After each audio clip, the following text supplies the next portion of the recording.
the second episode of Tandem Pod. I decided to do it with Parrish Isaacs.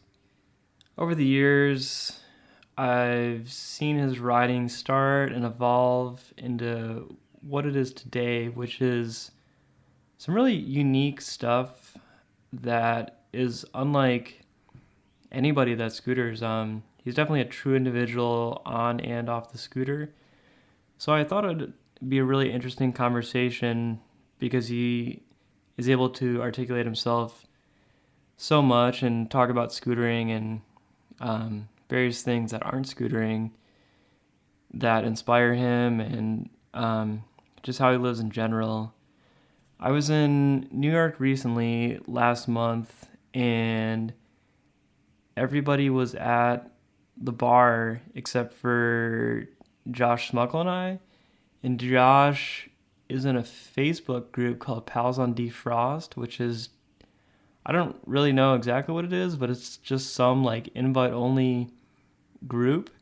So we got on a video chat on that, and Parrish was like one of the only people on there. And I started talking to him, and I realized how easy it was to talk to him. So I just thought that now was the time, and he would be a pretty good guest on the podcast. So here he is. So did you live in Vermont your whole life? Like, were you born and raised there? I was actually born in Memphis, Tennessee. So we moved to Vermont when I was 8 because my parents didn't want me to grow up in the hood. I think just a better environment. Not that the community in the South is bad, but the sense of community in New England is really strong and the values are really progressive. So I think it was just an obvious choice for my parents to move to New England. They originally wanted to move to Cape Cod, but then my dad got a job offer in southern Vermont and we moved there. I'm going on a scooter trip this summer and we're going to ride Memphis, and I don't know anything about it. Really? That's crazy that you guys are going there. That's insane. I heard you're going to Nashville. Watch out for the cops. Don't go to the hospital in Midtown. That's where I went to jail. I'm sure you guys will be fine because you're with a big crew, and it was only Benton and I when I got arrested. But yeah, that's where I had to stay the night in jail. Really, the only thing I know about Memphis is that sort of my all-time like favorite photographer. His name is William Eggleston. He's from there, and just like all his photos are just from Memphis. Yeah, my dad lived there for a really long time. That's where my parents met because my mom, she got a job there. So that's how they met, was living there. So, but I would love to go back as an older person because I haven't gone back since I was 10. So it'd be cool to go there with a more of an understanding about how the world works and stuff. You lived in Vermont since you were 8, so basically like all the formative years of your life were in Vermont. How did you get into scootering living in a place like that? Well, so when we were still living in Memphis when I was 6, I just gotten like a scooter, as a toy for my 6th birthday, and I, messed around, pushed up and down the street with it, did some bunny hops or whatever, but I didn't really think of it in the same way as I thought of skateboarding. I didn't really realize you could do tricks in the same way. I don't really know what I thought about skateboarding even, because there was this older kid who would skateboard on our street where we would hang out. I don't really know, like, how I thought of them. And same with, like, snowboarding. Before I'd moved to Vermont, I had some concept of snowboarding, but I don't really know if I understood, like, all the tricks you could do. Then when we moved to Vermont, my dad had given me this floppy disk camera. So it took floppy disks, and I was looking for floppy disks. I went in this drawer that I thought there would be floppy disks in, and the RVM1 DVD that came with my green Razor A1 was in that drawer, and I just put it in, and I thought it was the coolest thing ever. Like, it was so fucking sick. Like, everything from Josh Toy showing you his, like, video games to Jarrett Reed doing all those weird-looking demos and stuff, Like, Yeah. all that, I was just, like, blown away. And I don't think I'd seen any skate mags or snowboard mags or videos before that. And I mean, I grew up after that, watching more skateboarding and snowboarding than scootering. But scootering was what introduced me to skating and snowboarding, which I think is kind of weird. Like, that was the first video I saw. like I grew up in Ohio and I started scootering when around the same age, like when I was 8 years old. Absolutely nobody else rode scooters, and for a couple of years it was like just naively thought like I was pretty much the only scooter rider like in the world. Like I had no idea that people rode scooters, so I would just make up these bizarre tricks because I didn't know anything. It all just like had to come from within. And then I saw RVM1 just like you did, and I saw like people doing tail ups and stuff, and that was the first time I ever understood that other people rode scooters. I always notice that when people are located in sort of like areas of like isolation or just like a place like Vermont, there's literally like not as much pavement as other places. So not as much stuff to ride. And when it's like that, it sort of forces you or inspires you, like makes people be creative with their riding because they just have to like work with whatever they have. When I see Jamie Gantz ride, it's kind of the same thing. Like the spots he rides are just like I would look at them and just not even be interested in riding them, and probably like other people would too. But when you see him ride it, he sort of like transforms it into like a viable thing to ride because that he's just like forced to do that. You know what I mean? I think it's kind of similar with your riding too. And I think as he's gotten older too, like he's definitely been more into that genre, Jamie, like Yeah. more of like that supreme, like you just have really fucking sick style and you can just hit like a wall ride over like a shopping cart or something and it's like cool as shit, or like you can do just like anything and it's just cool even though it's at a really shitty spot. Yeah. But I definitely think that has to do with it. I also think it tests you. It tests like, is this really what you want to do? Like, do you really like scootering or skateboarding enough to try to ride flat ground in your dirt driveway? Like I think like all my friends from home who still skate, out of all the ones who quit, because I'm the only scooter rider. Everyone I grew up with skates, but it's like they're so like spiritually and personally invested in skateboarding and they're so grateful for it. It's really important to them, and growing up in that environment, it's like it's not like when you're in California and you just go to the skate park and it's like this social hub and there's people who don't skateboard hanging out at the skate park and shit. And it's even like that up here in Burlington, which is just a bigger town in Vermont. But at home, you have your skateboard and that's it. There's no like social scene. It's like you have your skateboard and maybe you have one filmer. There's not this whole like scene. So it tests you and how much you care about it, I think. More of an egotistical pursuit for some people. Did you have any like early encounters with like the BLT crew, which was like Brandon Kilberry, Tyler Hale, and Levon Fortin? They're from actually even further north than Burlington. So where I grew up is like around Stratton and Manchester. I'm only like 45 minutes or an hour from the Massachusetts or like southern New York border. Burlington is about 2.5 hours north of where I grew up, and where they grew up is even further north. They're from like an area called the Northeast Kingdom, which is kind of weird. I'm pretty sure they're from up there. Maybe it's not quite that far, but they are from further north than Burlington. So I never saw any of those dudes. I didn't know who they were until maybe a couple of years later, like once I'd finally found SR and stuff like that. I mean, obviously Brandon Kilberry still rides, but the other two guys, Tyler and Levon, don't. But were they riding at the time that you were? I think so. Yeah. Yeah, I just wouldn't have ever seen them in real life. But I'm sure Brandon and those guys started riding before I did. I remember one time because I quit scootering twice in 5th grade and in 7th grade for those whole years. So it was like I scootered, and then in 5th grade I quit and skated for the whole year. And then in 6th grade I quit skating and scootered the whole year.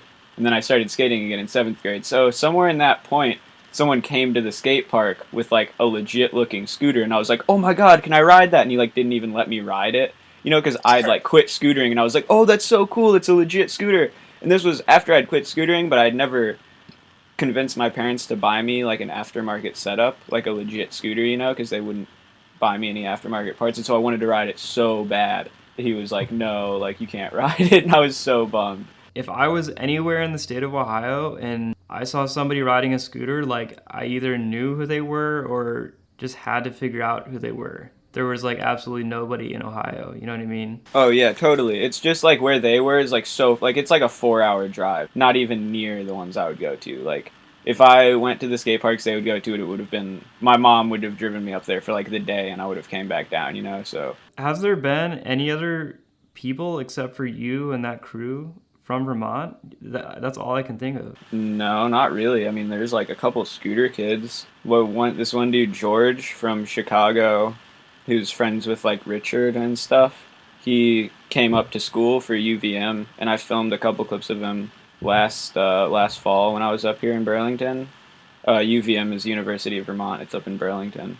So he came to school here, and so that's the only other like legit scooter rider. And I would sesh at the park with him sometimes last year, but I haven't seen him yet this spring. I don't know if maybe he transferred or something. That's the only other scooter rider really. Nobody else filming and stuff with skaters. Yeah, that's how I was too. I just grew up with skaters, also scooter riders that quit scootering after a year. There'd be these crews of scooter riders who would basically like quit riding when they're 18, and it would happen like every single year. So I'd see like cycles of people like learning and then quitting over and over again. But still, I'd be riding with the same skateboarders. Yeah, my one friend who I probably ride, one of my friends who I film with the most in Burlington, yeah, he used to scooter, he skates now, so that's pretty funny. Talk about sort of your early riding. When your video parts started coming out, your trick selection has ever changed, but it's progressed. But it wasn't like just jumping down stair sets or jumping down handrails, really like traditional stuff, and then your style sort of changed to what you do now. It was kind of always like that. So I think when the video parts started coming out, it was at a time I think when scootering was less accepting to different ways of riding. And I remember it was like really controversial. I don't know if it was like publicly, but I just remember like talking with so many people about it in the early days, and there was like always like really mixed opinions. I sort of like saw something in the videos because it was like finally like you can just do anything, like you can just make any choice you want. Did you ever get any like feedback from that? A lot of that you're talking about, like the resentment that people didn't like it, was mainly because I was like a huge SR troll. And like the first videos I put out were just so bad, dude. Like even going a little further back, like it took me 3 fucking years to learn how to tail whip. Like, dude, I sucked. Like it took me so long. Like I'm not like a naturally gifted scooter rider. Like, and my first video parts, like if you go back on my YouTube channel, are so fucking bad. Like before that one, the like early summer video with the Joy Division song, which is the one that I think everyone kind of noticed first. Like the ones before that are so bad, and like. So I think that was part of what it was like I was just learning how to scooter in a different way. So I think when like my part came out and now it was actually finally good, some people didn't like it just because I was an SR troll and like I just went on SR and was like an annoying little kid.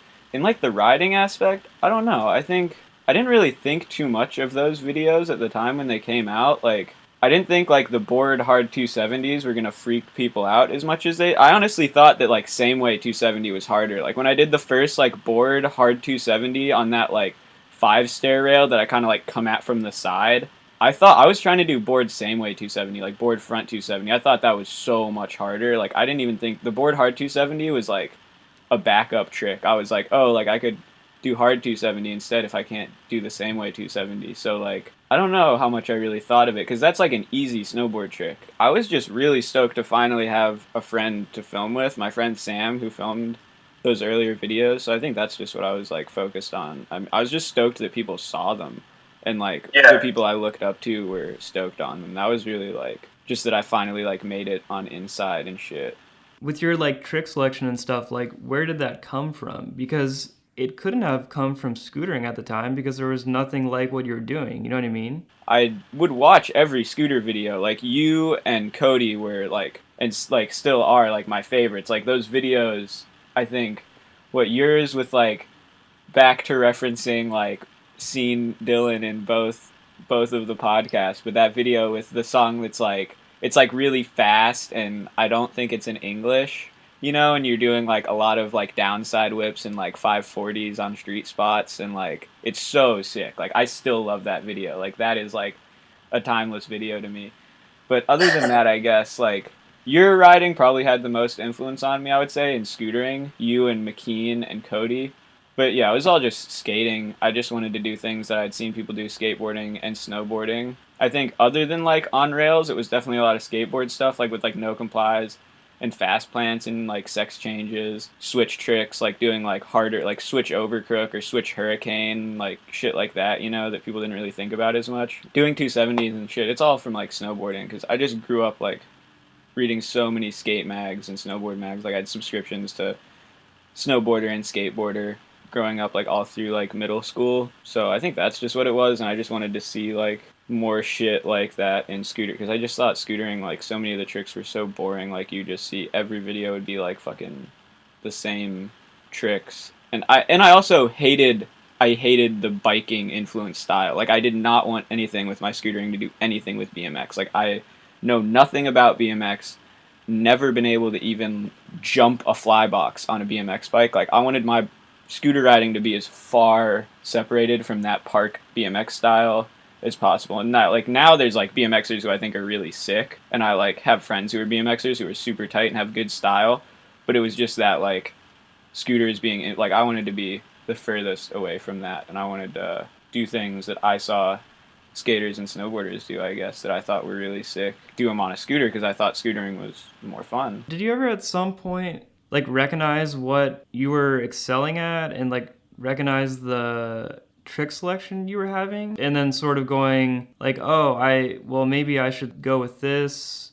There was never, I mean, when I was younger, you know, maybe when I was in middle school, it was more basically wanted to have like the style Zach has, like super proper like skate tricks and shit. I think that was when I was maybe like 13, 14. That's probably before I had any videos out. At that point, I was kind of salty. Like I thought I was like just as good as or like better than most of the street riders, but like nobody knew who I was, and I was super salty about it. You know, and I was like, I don't have a filmer, scootering's dumb, like, I've done so many NBDs, you know, like, I was like 13 or 14 at that time, and then I wanted to just be doing, like, a lot of overcrooks and, like, technical tricks like that, and, like, normal crooks, not overcrooks, and, like, shit that and doing, like, feebles and smiths on rails and shit that, like, I wanted to do that shit. I think as I just, like, got more into snowboarding, I just wanted to do snowboard tricks, and since I was 14 or 15, that's just been my straight goal in riding, is like, I'll do other shit for fun, but all I'm focused on, like, for the past 5 years of my life is just doing 270s more proper, like, on and out of rails. A perfect board slide or lip slide, and then spin out in either direction, or, like, spin onto the rail and actually lock in and not fucking just keep my body spinning. Like, 270 on and, like, hold it and just be able to keep going. Like, that's the most satisfying thing to me. Yeah, I don't know how I never really made that connection. I think it's because I don't watch snowboard videos and don't know anything about it. I just never made that connection that the tricks you were doing on a scooter were like similar to snowboard tricks. I thought they were just like, I don't know, like from within somehow. Like you just thought of them, you know? Yeah, I mean, the pretzels, like the hard 270s, those are snowboard tricks. I want to talk about your scooter setup. I think it's kind of an anomaly, especially now. The size you ride, like your bars.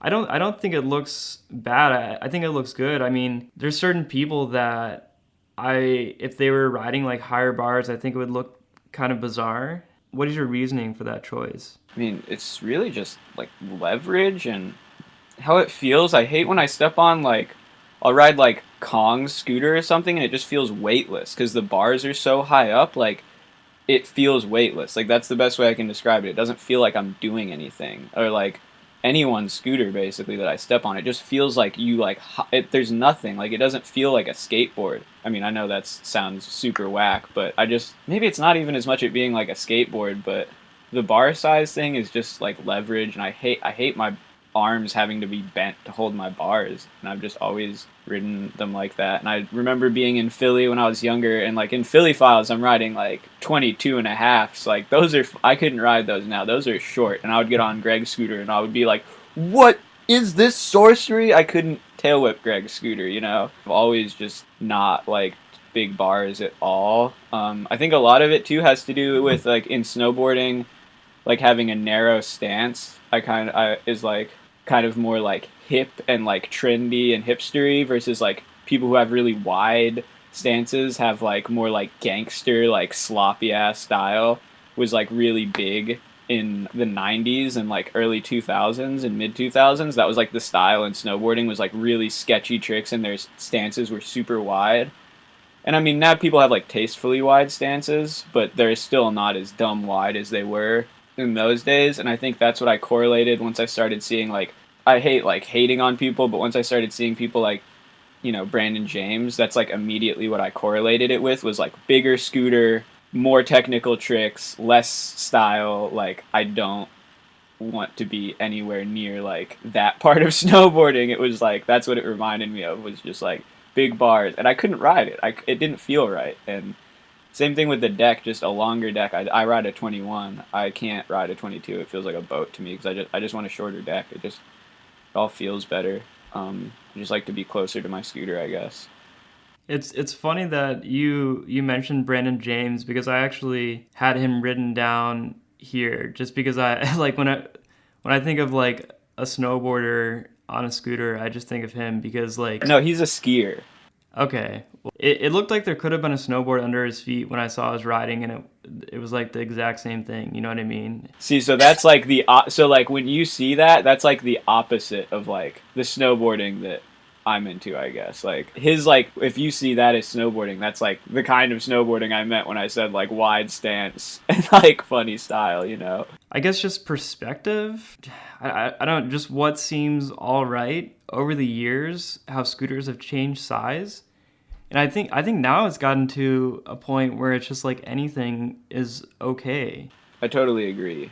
Where before it was like you kind of had to have like the stupid big bars, you know, like a year or two ago. And now I feel like I've seen more and more people go smaller just because they like it, you know, and people go bigger just because they like it. A couple inches more were acceptable every year, and then it just got to a point where it was like people just wanted to ride whatever they wanted to ride, basically. Like I remember a couple months ago, I ride what I ride. My deck is 23 inches long, and then my bars are like 26 and a quarter high. They're feeling too low, so I like put new bars on and I raised them half an inch, so they'd be like 26.75. I just like felt so wild, like I felt like I couldn't do anything. And it wasn't like in the previous years when I would like go up an inch or half an inch or something, it sort of felt like a relief. Like I was like, oh my gosh, it's so much better. But it finally was like, wow, this is like hindering my riding. So I think the height I'm riding is just like, that's it. I mean, it does feel low to me, but that's okay because it's like what I need to be comfortable. I just remember that one, it's like a couple clip video and it's Cooper. And I think he's in Portland or Seattle, and he does like, I can't remember the tricks he does. He does like some nose manual trick, but I just remember it was just so funny because I had met Cooper and he's riding the neon green 14 by fucking 18, you know? I don't want to say was like the one, but he was definitely one of the main proponents of bars getting bigger in general, which I thought was so funny because I'd always thought of him as the guy who rode even smaller bars than everyone. It's also strange how different people can make different sized scooters look one way or the other. Like I always felt like when I saw Mckeen in videos, Mckeen is tall, he looked tall, but then his scooter looked pretty big too. But when I'd always see him in person, like it wasn't really that big. Like his bars were like 24 high or something. I don't know, just like the way he like rode with it, it didn't really look small. It has a lot to do with how you bend your knees and how you bend your arms and bend your back. And that almost comes back to the BMX versus like skating influence almost, because I feel like a lot of the BMX, like you'll see people like they'll just like straighten their legs up with the small scooter, versus Mckeen had the same size scooter as those guys, but he like knew how to bend his knees the right way to like make it look good, versus those dudes would just land a trick and then straighten their knees out and bend over their scooter. Just being conscious and like your different influences, being conscious of like, oh, it's gonna look like shit if I'm standing with my knees straight and like bending over these 16 high bars, you know? All of his old parts, his style is so fucking good. Like, I don't even understand. Like, I still watch those parts Philly Crew, what is it, 9 and Dream Team Supreme are still so good, and his style is so good in those parts. It's odd how consistent he is, because he looks the same on like a pro model as he does on like a fully aftermarket scooter. There's just like no difference. I feel like he's gotten more like powerful, and obviously he's just gotten like older and stronger. I think his style was a little more like, I don't know, it was just lighter before, almost like on the smaller scooter. But yeah, he's had like good style all the way through. Yeah, well, no, I mean, I'm just saying, like, how he's made the scooter appear. I mean, I definitely agree that every video part I see of him, as it advances, it just seems like he's going faster and faster. Like, at some point, he's just gonna, like, blast off into space. Like, you know what I mean? Like, he just keeps going faster and faster. Dude, that one clip that was like on Instagram, I think, even, and he bar spins into that roof, dude, that was fucking crazy. That was insane. I didn't see it. Meeting Matt was like, I just remember being just being so scared, like at the bus station in Philadelphia. I was just like there, like waiting for like my childhood hero to pick me up from the bus station. And now he's my friend and fucking still the best scooter rider. Yeah, he's the first street scooter rider ever, really. He says there's this dude from DC who like was doing handrails before him. He says there was a dude who he watched who was like doing like 8 stair rails and shit. Yeah, I remember he had videos of him, but I forget his name, but I think he got mixed up in like some like bad drugs, and that was it. Yeah, no, I remember seeing like videos of him and Mckeen, and they would like, I mean, at the time street riding was so new, you couldn't really like do much with it. It was like go to a rail, board slide the rail. So there would be like a video of them, and there'd be like a handrail, and they would both just like board slide it, and then there'd be like another spot, and they would kind of just, you know what I mean, just do the same thing. What you were saying before though about influences and stuff, to me at least, like I always saw the videos and I thought of like skate tricks, because from a young age I knew all the skate tricks, you know? When you're saying like everyone would just do a board slide, I was like, why can't anyone do back lips? You know, why can't anyone do a whip front board? Like I thought that from the second, like not the second I started scootering, but like when I was like 12 or like 11 or so, you know? And I think when Mckeen came out with the District promo, and he does, I think that's the first backlip I saw on a handrail. He like backlips that rail, there's a fisheye angle of it, and like he hits that long ass donkey dick and obviously hits the down flat down. That was like, I was waiting for that shit. I was waiting for that backlip, dude. I was waiting for a backlip down a handrail for so long. Scootering is still so new that you're witnessing constantly like all these things that have never been done.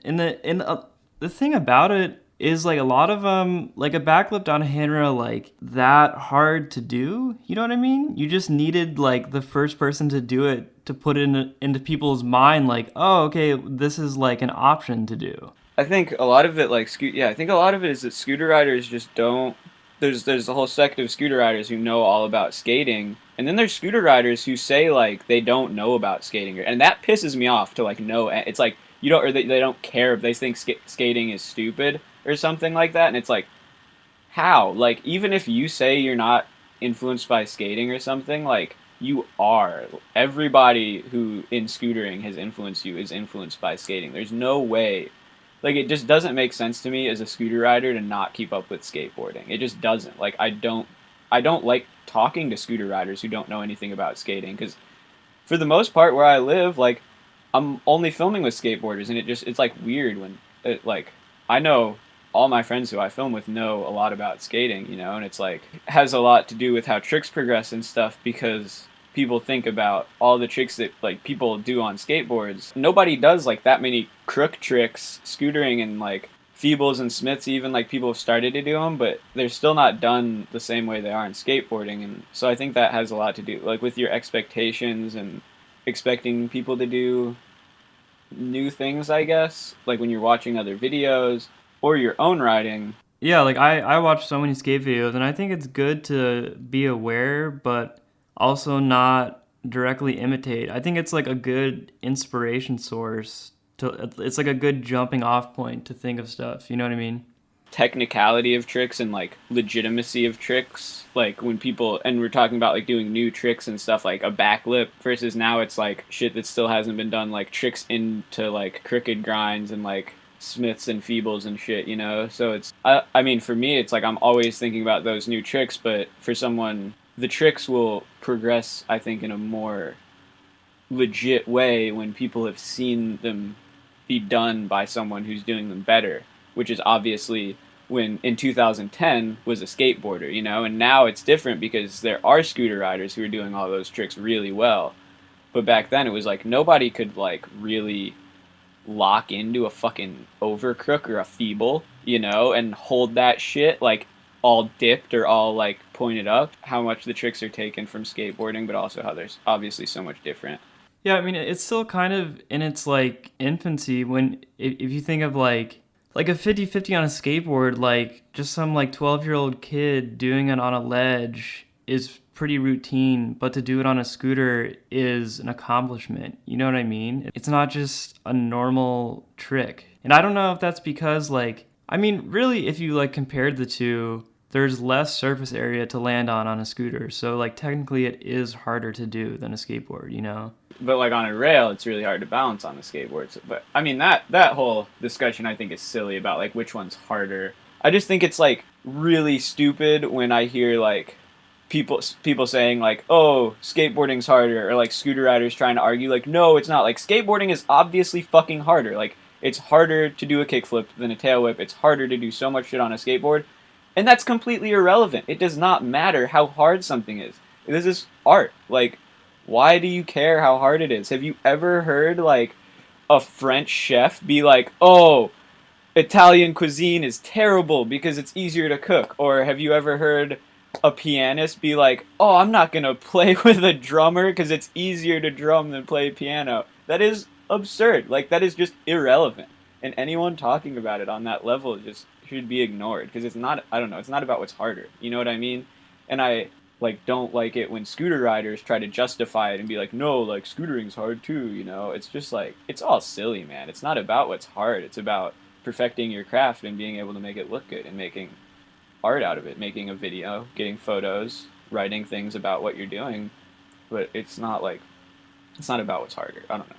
There is a false sense of difficulty, or like a false sense of if a trick is good or bad, because in reality what it is it's just like body language and how the trick is filmed, and if that provides a reaction to the viewer of them interpreting that as being like a good trick, then it's successful. You know what I mean? There's no like formula and there's no rule about it. Also comes down to the like what's been done a lot recently. So I think that's like another factor, and like where it's like it's all about like relativity and where it sits in like what's been going on recently, you know, in scootering. So I think there was a time where like they're not as whack now, but like Fakey Feeble, like back 180 Fakey Feeble was just the wackest trick you could ever do because every single person did like combos with them. And now I think that's like settled down, and like, you know, back in like 2009 it was bri flips, you know, or whatever, and fly out tricks, you know, were whack to do. But now it's like if you saw a monkey do a fly out trick, you'd be hyped. Being conscious of it, I think it's about being mindful of everything you're doing. Definitely certain tricks I won't film. Like I just don't go to handrails and film board slide, whip out, boards like heel out, like backlip whip. Like maybe on like a rail that I think looks really cool, but it's like, or like board backlip whip. Like I just don't, there's no value to just keep like busting my fucking ass down a handrail to do something that I know someone else has done. So for me, like a lot of it does have to do with like other people having not done stuff. As shitty as that sounds, like I'm aware of that being like super egotistical and stuff, but like when I'm filming a part, that's what I'm thinking about, is like I want to do tricks that have not been done before because I think that's cool. And like people can talk shit on me for doing that and say it's like trick spamming, but it's like whatever, like that's what I want to do. Like I want to go to spots and do a trick down a handrail that'll make someone be like, what the fuck, like how did he do that? I want to go try that. Oh, it's totally possible, like let's all go do it, you know?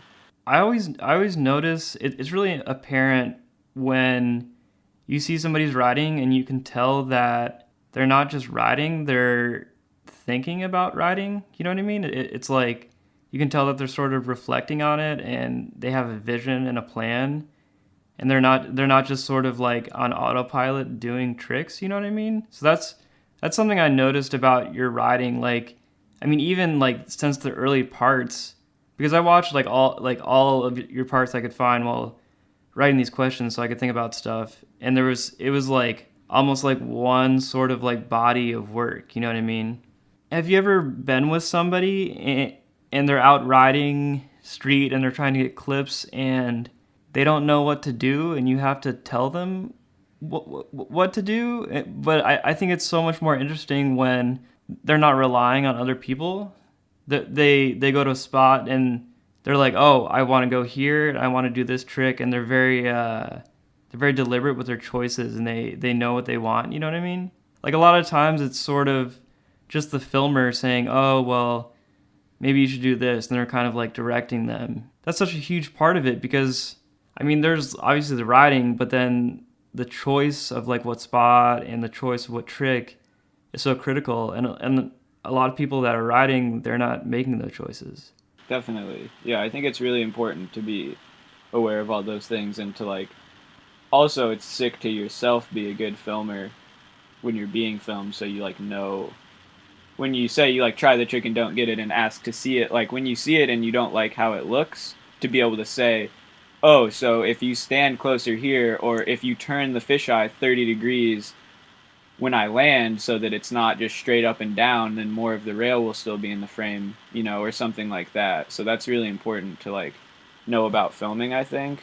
Yeah, because the only purpose like of you doing the trick is to be captured on film. That's just like the final goal. So if that's not aligning, then there's no purpose to even be doing it. I think, yeah, about just being aware of the tricks you do, I think that's just a reflection of yourself, really. And I overthink things a lot, and I have like a good bit of anxiety and like stuff, and I just overthink things, and I think about everything a lot. And every conversation I have with someone, I like reflect about it afterwards, and I probably thought about it before it even happened. So I think that just goes with everything. Is when I'm riding, I just really want to be aware and like connected to what I'm riding. I'm riding the rail. I really want to like feel it and feel how it feels and like be a part of the architecture and landscape I'm on and be aware of all these things going on, and like there's some dude across the street walking his dog, or like there's someone inside working on some, you know, write up for their boss at the business you're riding at or something, and it's like all those things are so cool, and being able to look at them and appreciate them, that's a big part of it. And that goes back to spots and tricks and thinking like, how many people did this trick like already in their parts? Does it really fucking matter if I do this? I should do something else. Or like, what is this going to look like in the line? What trick am I doing next? I think that's a big thing for me with lines, is like when I do the lines, like the tricks all have to work together like in a certain way. Like there's no specific formula, but I'm never just gonna like do two tricks that I think are hard to get. Like they have to have some congruency. So like it could be like I do two spins the same way in the line, or I do one front side spin and one back side spin, but regardless of that, like it's something I thought about beforehand, and it's like have it feel like it's thought out, like there's something going on there. It's not just like doing the trick to do it. I think a lot of that is also how the spot looks, and being aware of how the spot looks and doing tricks that like work with the spots. Yeah, that's one thing I was gonna mention. I always think of that if it's just sort of like a universal spot, like if it's just a basic ledge, it's sort of, I always think it's like, well, this is a ledge. There might be another ledge somewhere else that looks different than this, and it's not like the spot is unique. So it's like, where do you choose to do what you want to do? Like sometimes I'm like out riding and we'll just be driving around and turn a corner and I get a certain feeling of an area. I don't see anything to ride, but I'm like, oh, I want to film something here. Like I like the feeling of this area. Definitely, like it has an overall like aesthetic to it. I definitely get that feeling a lot. And it sucks when you go into those places, like you see a whole school that looks beautiful and you can't find any spots there. Yeah, I totally feel that. Or you'll get into like a whole zone where all the spots just feel so good to ride too. Yeah, how spots look I think is really important, but not just how they look, but how they feel to ride and the tricks that you're like, is that trick fun to do at that spot? You know, is that like, does that spot show that trick well? Is it like a really ideal place to do that trick, you know, or are you just like doing it just to do it? And that's like something I'm working on a lot now, is not just filming every time you're out, you know, and like waiting for the time to be like, this like looks perfect. I have the filmer here that I want. It's all going to work out, you know, and like I'm feeling it versus just doing it when you're like stressed out and you're like, fuck, like I just want to get a clip. And I think that is like a big polarity there, where there's this big desire and this like egotistical sense of like egotistical fulfillment and finishing your part and stacking more and more clips that like people are going to be stoked on, versus there's just that feeling of calmness when you know you might be just as pissed as all the other times, but I feel like there's certain times when you're doing tricks and you just like know they're going to come out the way you want it to, or other times maybe you don't. But for me at least, although I'm freaking out and like screaming and yelling and shit while I'm trying it and not getting the trick, there's this like feeling of congruency and like being there, and that like this is the spot I really want to do this on, you know? Yes, so sometimes it's almost better to not film something than to film something, because you sit there and think about it, and like you know how it's gonna feel when you do it, and you know how it's gonna look, and it's like, man, this just isn't even worth it. Like I should just go put my effort towards something else. Yeah, watching your friends ride the spot is also really good, and watching, so someone else is doing a trick there, watching them do the trick. That could be more beneficial to your video part than even filming a trick at the spot you don't really want to film at, you know, and just being super aware, like bringing it back to that, just being really aware of everything that's going on and thinking about it and being mindful of all that stuff. I think that shows in your video part a lot, like how much you think about everything that's going on around you when you're filming this part. I always enjoy when you can tell that the person really thought about the spot individually and chose a trick that takes advantage of what the spot is instead of just doing something on it or using it. Like if there's some just small feature that's unique about the spot and they like pick up on that and actually use it, that's always pretty interesting.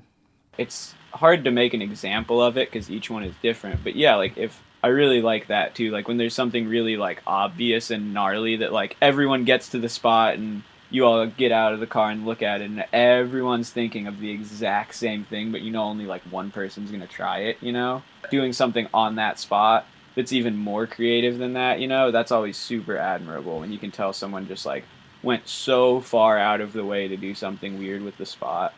It's just sort of their mind enabling them to do that. It's not like if they're able to do something, like physically able to do something, it's not really in that factor. I mean, a trick I could think of that you were talking about, I believe it was in Kirk's proto part, when you see, it's like this ditch spot, and it cuts to the clip, and you're like, okay, a ditch spot. And then he like comes out of the corner, like on top of the ditch spot, and goes into like a grass hill next to it, and it's like you totally, because like you don't see scooters riding grass, you know what I mean? Yeah, that was such a sick clip. I love that clip. That part is so good. And then after that, the fucking sirens come on, and he does that line in the Undercity with the sirens on and does the best double tail whip flat. And like Jordan's clip there too with the sirens is super sick. Yeah, there's that element of surprise, like when you see something and then you have expectations for what's gonna happen, and then that person just completely bypasses that and makes their own. When I was watching all your parts, I noticed that your music selection was pretty similar for like all of them, sort of like slower music. Like I couldn't find a single part that didn't have music that's strayed away from like all being within like sounding kind of similar. Is there like a reason for that you've had over the years? I just really like that vibe. Like, of course, and I have one of the songs I sent Mckeen a 12 song playlist to pick from for my next part. So one or two of the songs in there have like a little more heavy guitar and are more like rock and roll influenced, I guess. And towards the end of my intermission part, like the guitar and stuff gets super heavy too. But yeah, that's just the music I like to listen to, honestly. And when people ask me what music I like, I just tell them straight up, I like shitty hipster music. Music with really simple chords that someone just recorded in their bedroom is my favorite. Like, I live with, like, a jam band that is, like, they're all music students and are phenomenal musicians, like, and are such better musicians than all, like, the other music I listen to. And obviously, like, I'm huge fans of them. Like, I love their music, and I go to their shows and shit. But I guess like a lot of the music I use, I just like it to be really simple and lo-fi. And a lot of it is just, to put it plainly, like to be different, to stray from that just super dramatic, like over the top guitar solos and rock and roll in parts. I just really like slow music because I don't know, like when I think about the part in my head, if you have good enough clips, those are enough to induce those feelings. Because really what you want is you want to make someone feel something, and you want it to have this feeling that goes with that music. And so people just use really high energy music to like bump up their clips. But obviously you like, it's not like the music is ever going to make the part. I think that if you have good enough clips, you don't really need dramatic music to make them good. Like, it dramatic but in a different way, you know, slower. And I think it has a lot to do with like my writing choices too. Is I want the music to reflect the writing, so it's like I'm not going to use like Metallica or Led Zeppelin, even though like they're awesome. They're doing a lot more musically, and like in my writing, I'm not trying to do. I don't want to say like I'm super minimalist. Like, I'm trying to do less and less and less. I'm trying to do more with less. Like, I want to do harder tricks that are less technical, like a really hard trick, but it's not like I'm whipping in and out of it, you know? Like, I want to do the hardest trick possible without even like leaving my scooter. Yeah, I mean, and also like that sort of riding becomes dated in time pretty quick. If it's like a technical maneuver, you know what I mean? You create this never-ending race for yourself. I think I don't want to like, because obviously I do really hard tricks, and I still think like trick scootering is cool. Like, I think like a hard trick, you know, like is cool. So it's not like I don't want to fully bash like doing hard tricks, but this like there's a line, you know, like there are crazy technical tricks that are timeless, you know, like that have that timeless. Like, just because it's an NBD doesn't mean it has to be sketchy and shitty. You know what I mean? Timeless style to it, even if it is super technical. But I think your intention and where that comes from is the main factor there. So the reason that you're doing it. So are you adding another like bar spin out because that's how you really want it to be? That's your vision for your part, or is it just to make it harder? You know, so other people see it as being harder. So I think that's really where it lies, is the intention. So I don't think it's as much like doing harder tricks makes it worse, like doing more technical tricks makes it more like have less style. I think it's really just the intention you have in doing those tricks and like how they become dated. Like, there's also people who try to make like simple timeless parts that will become super dated. Like, that's how it is in skateboarding now. Just pushing down the street lines are becoming dated, like, because people have gone so far in that direction away from doing hard tricks. Now it's like an endless amount of these artsy, really minimalistic videos. So I don't think going too far, I think going too far in either direction is where you start to lose that sense of authenticity and timelessness and style. And I think really just doing what you want to do with a group of friends who understands that goal and has the right intentions and does it because they love it and because they want to make that end product come out in a certain way is how you get that. I don't think it's really as much like the kind of riding you're doing, you know, as it is all the other factors, and all those factors come into play, and then you're there at the spot doing the trick. Really, it comes down to if you're doing it for yourself or not. I think that's where it really loses its timelessness. And you can see it's like the dude who's at the skate park with like headphones on and is always sweating, you know, just trying that fucking trick, like, like that is painful, you know? That person does not look like they're having fun on their scooter or skateboard, you know? They're not there. And that's another thing I think about the technical tricks is if you take the time to learn them in the right way, to do them so well, that it's no longer like trick spamming. You're actually like, oh my god, like that looks so good.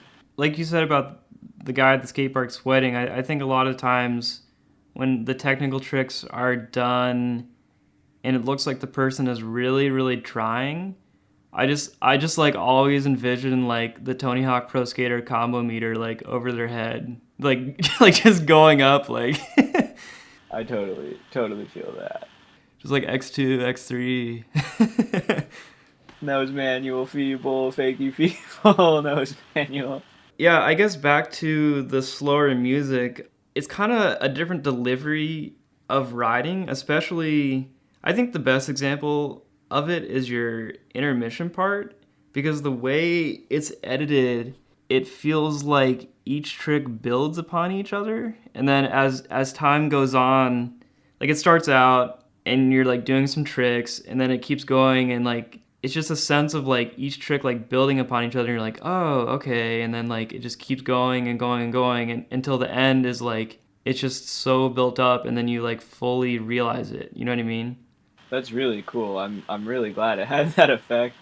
Was that your intent? Because that's what I got. I like. I don't know so much about like the whole like you fully realizing it at the end. I think that's just because you personally are like super aware of stuff and have that ability to like have an artistic outlook on it and dissect it in a way, you know, someone would a painting or like music. But I definitely had that sense of it like growing and starting with more lines and moving into more single tricks. I edited the draft of that and then Matt re-edited it off of that. So that was kind of like both. Like Matt edited the final one, but there was like a draft that he had seen beforehand that I had edited.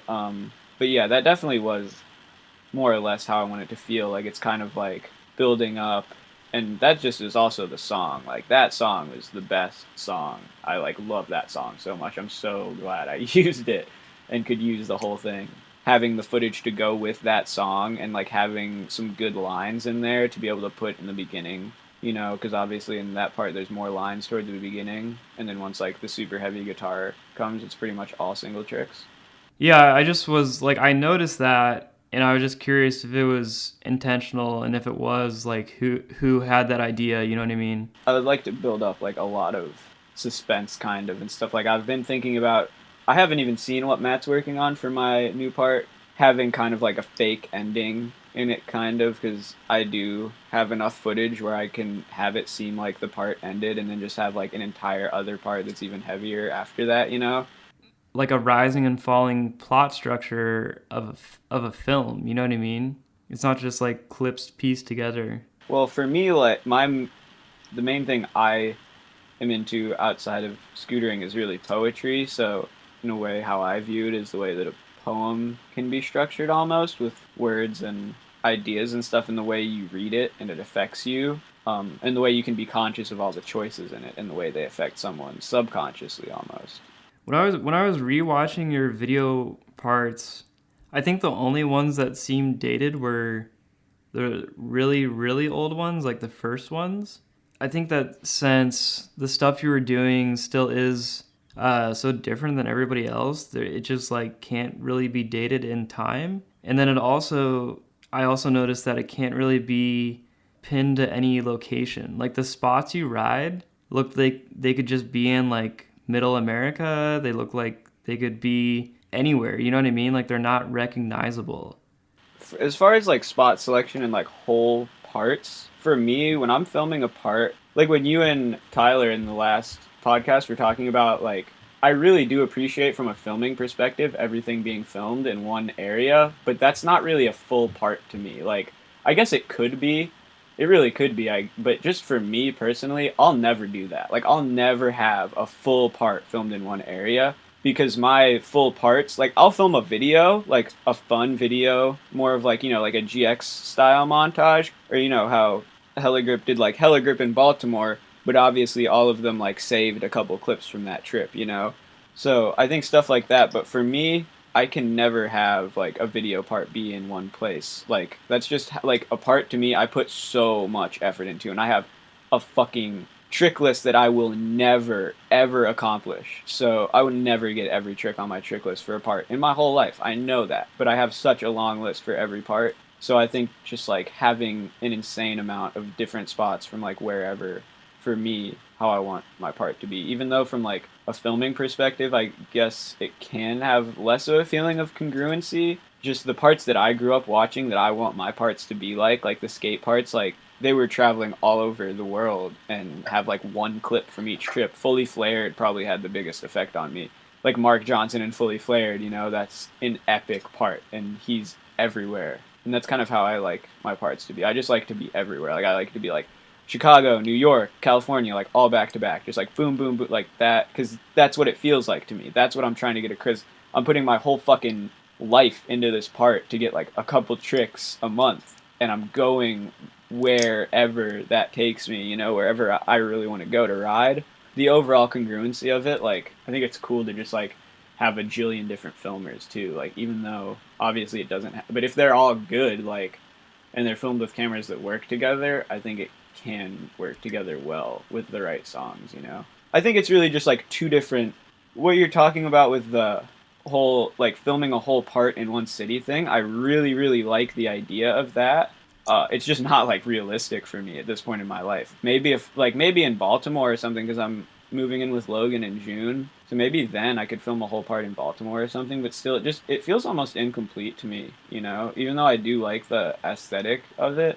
Its actual like physical location, I think it's just what it looks like. Like in a lot of your parts, it could be the same town, or it couldn't be the same town, but it just creates this like mysterious, just like the geography of nowhere. You know what I mean? Like these spots, they're just like I'd like in the woods or like on the side of the road or something, and there's no reference to anything. You know what I mean?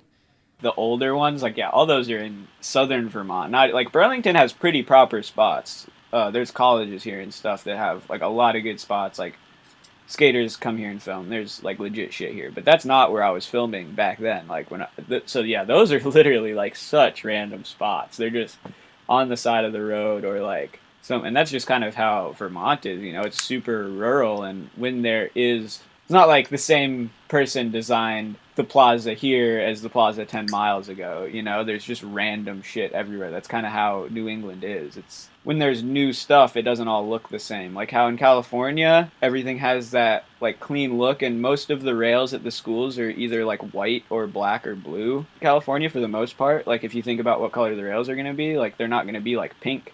There's all these old buildings, and then when they build new buildings, it's just how it is. There's not this like congruency through the town, you know? I'm using that word so much, congruency.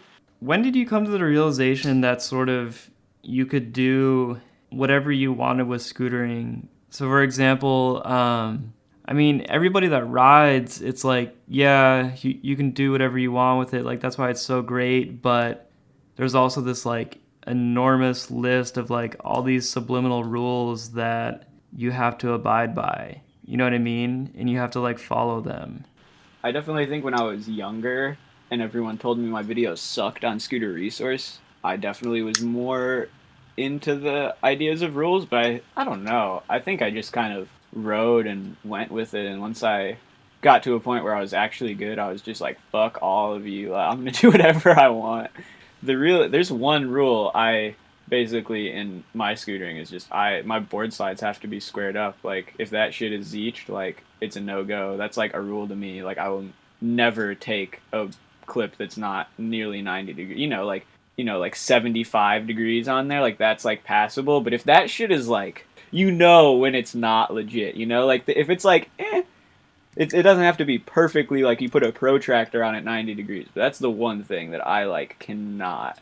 And it's like if you just like backlip a big ass rail and it's zeeched, that's like whatever, but it's mainly for me with 270s because I feel like the 270s get so much easier if you're turned a little bit more in the direction, you're going to spin out of the rail. So if you're going to do board hard 270 and you're like halfway into a feeble, it's not even a hard 270, it's a hard 180, you know? And same thing with doing like a same way 270. Like if you're doing a front board 270 and you're kind of in front hurricane, it's not really the same trick.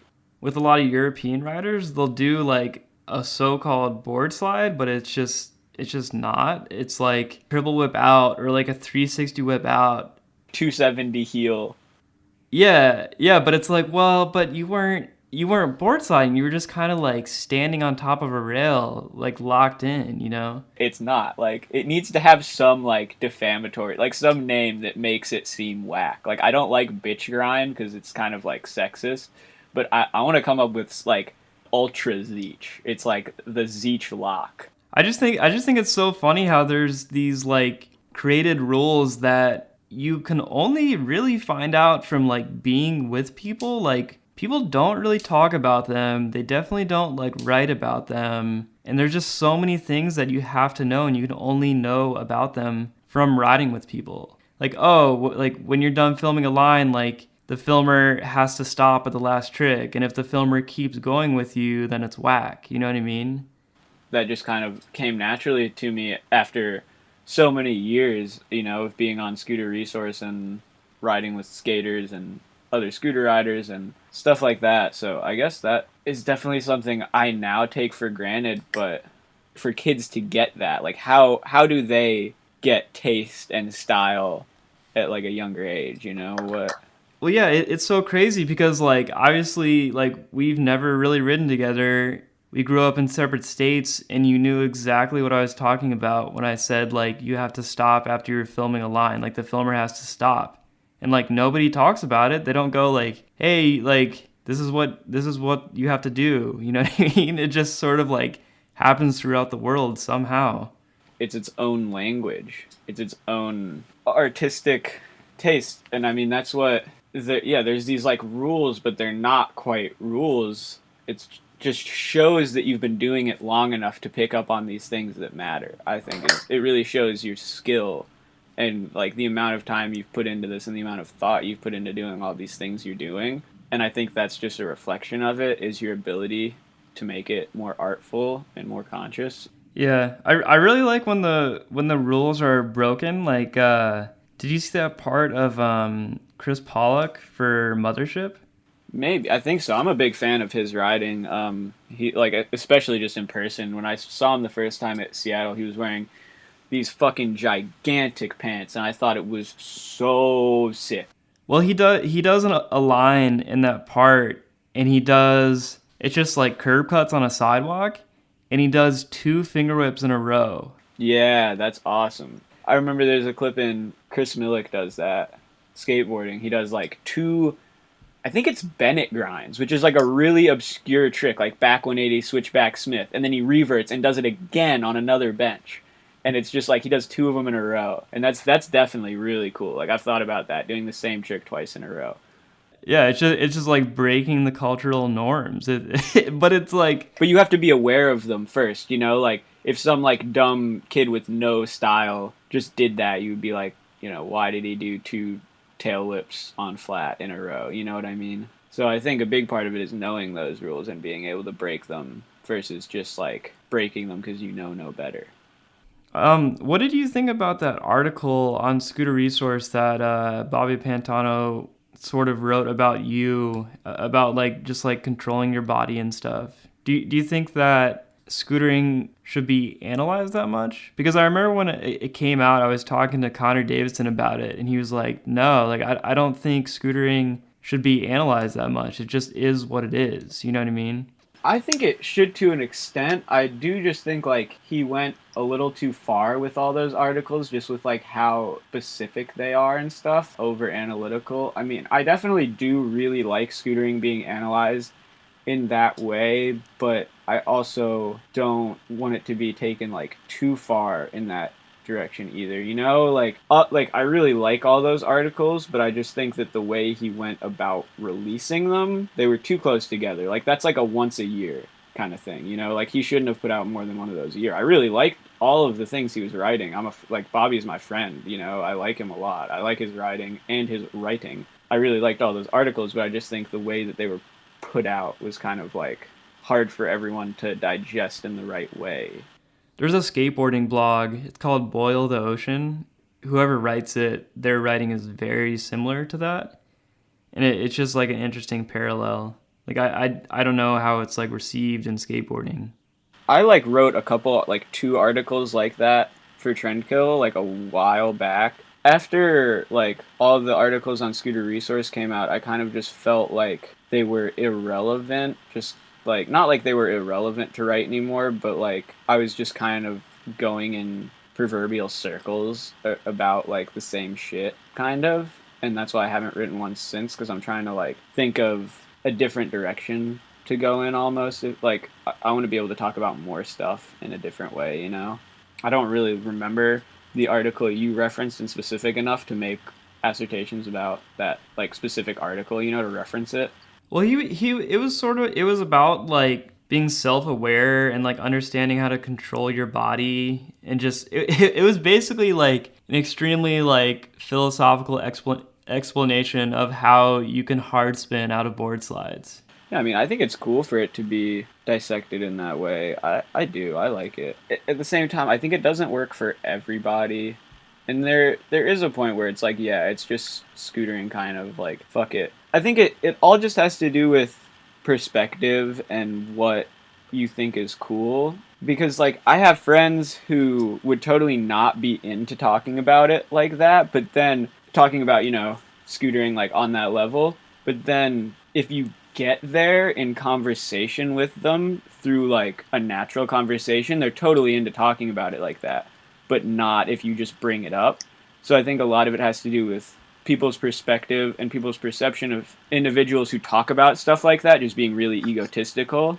It's just more of an ego trip to have that much of an opinion on something, is having that discussion come up organically versus it being someone's ego trip that they're trying to put on you. You kind of seem like a conspiracy theorist, like crazy guy. Like, obviously, I believe, you know, half or like a lot of the mainstream, like, you know, conspiracy theories, but I'm not the dude who's going around like telling everybody what they think about the conspiracy theories or about, you know, whatever, about Monsanto or politics or anything like that. I think it's really similar to that, you know, like your progressive ideas and opinions, they just have to come up in the right times, you know. I think it's like really similar to talking about politics. You don't want to be the guy who's sharing on Facebook something political every 5 minutes. That's doesn't bode well for your cause, in the same way that always talking about scootering in a philosophy in that like setting doesn't make it seem cool. It makes it seem like you're just trying to overanalyze it. Yeah, I remember reading them. I had to read them a couple times because I was like, wow, this stuff is pretty dense. I'm probably gonna miss something, so I need to read them again. And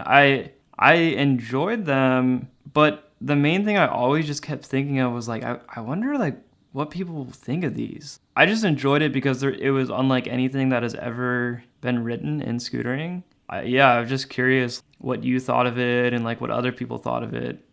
To be honest, I was probably also kind of salty about it because they got like more recognition than the ones I had written that were like, I felt like were kind of like that too. And that he wrote like more and more of them, and like they got noticed more than the ones I put on Trendkill, you know? But yeah, I mean, I thought they were really good, but at the same time, I think that it's almost a better thing to have come up in discussion than it is. But I also think the way that he went about doing it was like good, that it's just an essay on a website versus like trying to push it through your brand or something, you know?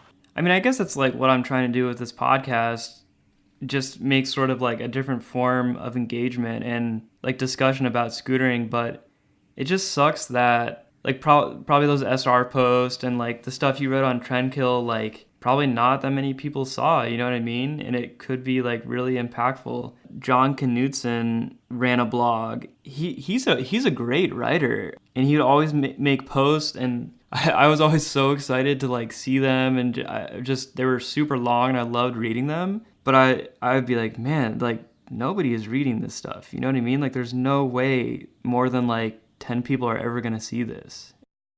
Back to that whole like tastefulness thing and people thinking it's more of an ego trip than it is your like a genuine conversation they want to have with you, you know? It's almost like this like corniness factor, you know, you're a kook because you're over analyzing everything and you're trying to be that super heady dude who's smarter than everyone when it's like everyone already gets it, you know? It's like if you're someone in a college town, like at a party going around trying to tell everyone that Donald Trump sucks. You know what I mean? It's like everyone kind of gets it. That's why we all fucking scooter every day of our lives and have, you know, put other shit on hold. So to scooter. Connor saying, no, it just needs to be left. It's because, yeah, he's already thought about scootering like that himself because he's a smart individual. He's a contemplative individual, so he doesn't need someone telling him that, you know? And I think it's like you're trying to talk about stuff that is such a self-searching thing, such like a spiritual, like you find this stuff yourself. So when you go out and try to write about it, it seems like the people who don't know what you're talking about really don't get it and they're not going to be interested in it. And the people who already know what you're talking about are like, well, duh. There's so many unspoken things in scootering, and a lot of them, if you talk about them, then you're just a kook. You're talking about them just to show that you know about them, not because you're trying to have a genuine interaction with that person. If you ever like self-promote or mention something about yourself to people, then you're instantly a kook. You have to like do all this stuff and then like only let other people talk about it. Like you can't talk about it ever by yourself. Put your whole life into something, then you have to act like you're too cool to be passionate about it.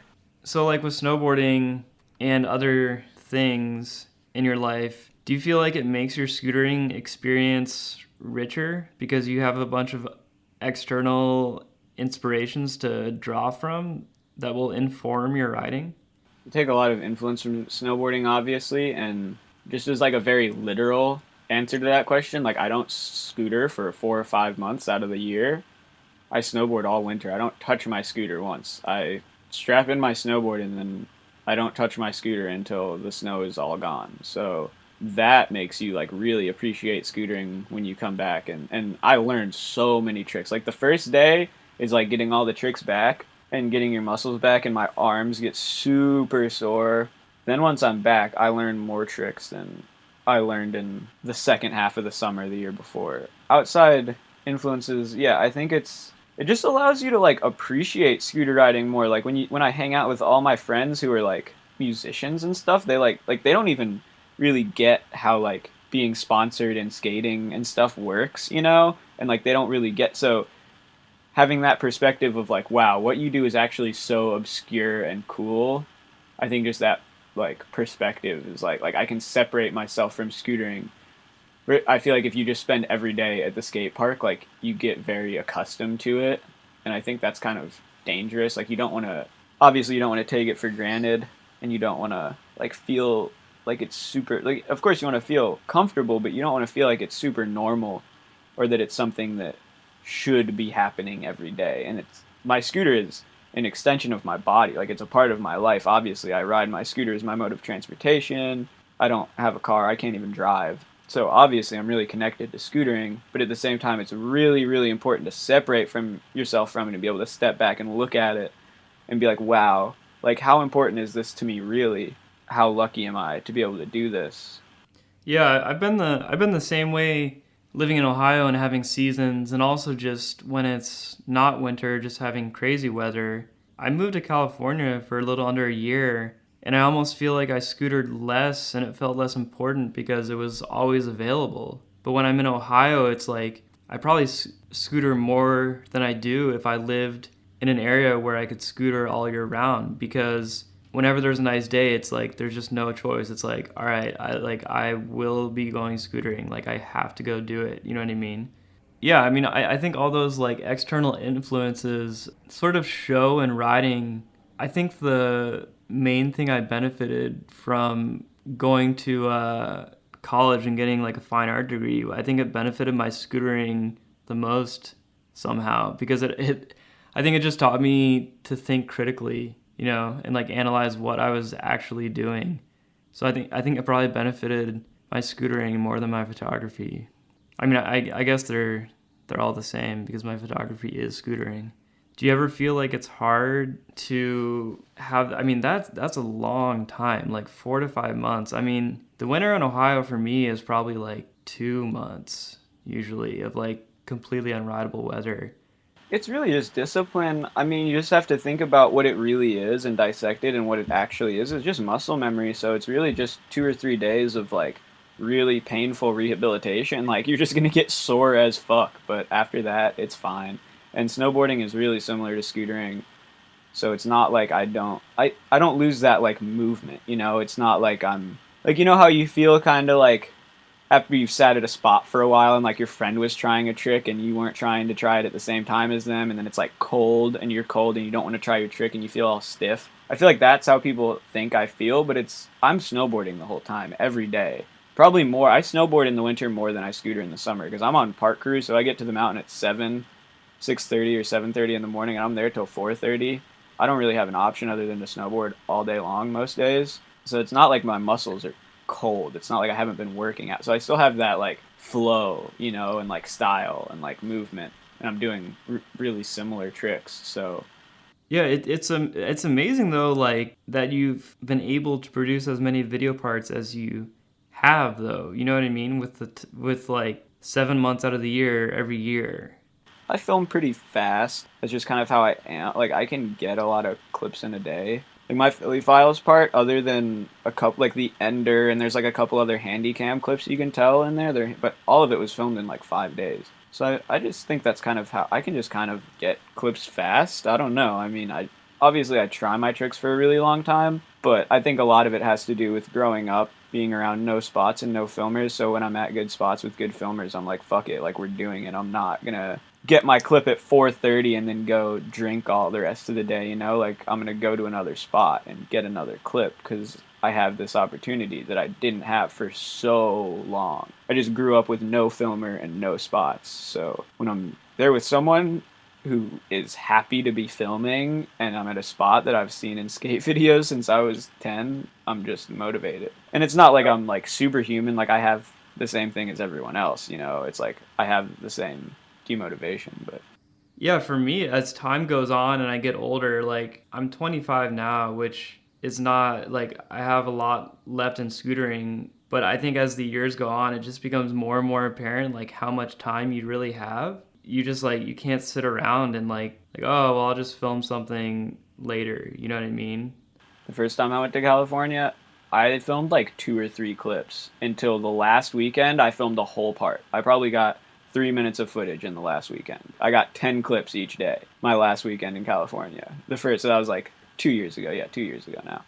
3 summers ago. The epitome of that for me was I was like, fuck, I sat around the whole time I was here and just like, you know, I'll just hang out and talk to Josh because he's awesome and like just go to the park and stuff. Yeah, I just realized I was like, oh shit, I'm leaving next week and I have gotten nothing. No, I mean that's what happens though in Vista at the Proto Shop. It's like it's the time warp. You can just do absolutely nothing, and then you're like, oh, a month went by. Like, what was I doing? But I think doing that was important to me because it made me see that and made me find a balance. Because it's like I don't want to be that guy who gets a clip at every spot, but I also don't want to be saying, oh, we'll get it tomorrow. So it's really that balance. It's not like being like, oh, we'll get it tomorrow or dying at every spot you go to. It's really being present and being there the whole time, being down to film or take pictures as well, being there, you know, being like, yo, you need a snack, you like need me to pack a bowl for you, like whatever. Being a supportive friend to your friends while they're trying tricks, I think is really important. That balance of when it's right to try the trick. Yeah, that's another weird subliminal rule that you have to find the perfect balance between doing too many tricks and too little tricks. Like if you do a trick at every spot, then people don't like you. You know, it's so bizarre. It's so bizarre. Damn, like that guy has such good style, but never films anything. Yeah. When we're on tilt trips, Isaac is one of like the most scooter riders I've ever met, and he like never stops riding. So like every spot we go to, he's just nonstop for like an entire week straight, and like everybody just kind of like sitting around watching him ride. He's great though. He's another one of the greats, dude. Isaac is unreal. Have you seen his rollerblading footy tape? No, dude, what? You haven't? No. Oh, yeah, he right before he started scootering, he rollerbladed, but he could like the only trick he had was a 360. So it's like a 4 minute video part of him 360ing every stair set in his like Iowa town. But like landing so bad, like pretty much not even landing, just like landing and his whole body like collapses and like his skates are like dragging and then he just rides away. I have that. That's like vivid in my head, even though I haven't seen it. I can imagine it. Yeah. I don't know if it's still online. Yeah, there's a lot of like great OG scooter reference videos. Like did you have you ever seen the alternate Matt Mckeen Vimeo account? I don't think so. Oh man, so back in the day, Matt Mckeen had two Vimeo accounts, and one was his name all lowercase, and then the other one was his name, but just the first letter of his first and last name was capitalized, and like one was his scooter account, and one was like his other account, and on the other account, he posted because he went to school for like film. So he posted like a bunch of like his projects and stuff, but they were like bizarre stuff. Like there was a video of him in the shower and he had a bowl of cereal and like the water was on and the water was like going in the bowl, like acting like as the milk. And he was just eating the cereal, like staring at the camera. That's so awesome. They made a music video for an MGMT song. What is like the most known one? I forget the title. Do you know? Electric Feel, and there's like kids. Oh yeah, I think it was Kids. Yeah. Yeah. I think it was Kids, and yeah, they made this music video, and he was like laying in the grass with some chick, like he had like flowers in his hair, and he was like lip syncing to the MGMT song. That's awesome. Yeah, and I don't know if anybody knew about it, and there were like other strange videos on that account. I tell people about it, and so far no one has known about it. They're like, "No, what are you talking about?" Have you seen the DMX parody of Andrew Broussard? Dude, no, I'm losing so many OG points right now. No, I haven't seen that. Oh, so like the dude Chris Anacleto, do you know him? He was like the filmer that filmed all the Boxes videos. I think I met him. He was like working at Booze Bros, right? Yeah. He's just like a skate filmer, but he would always help Andrew out and like film the scooter videos. But they made a video that this was like early YouTube days, like before viral video was even like a term. And they made this like DMX parody video of all their friends. And his friend Chris is like, I think he used to work like as a contract videographer.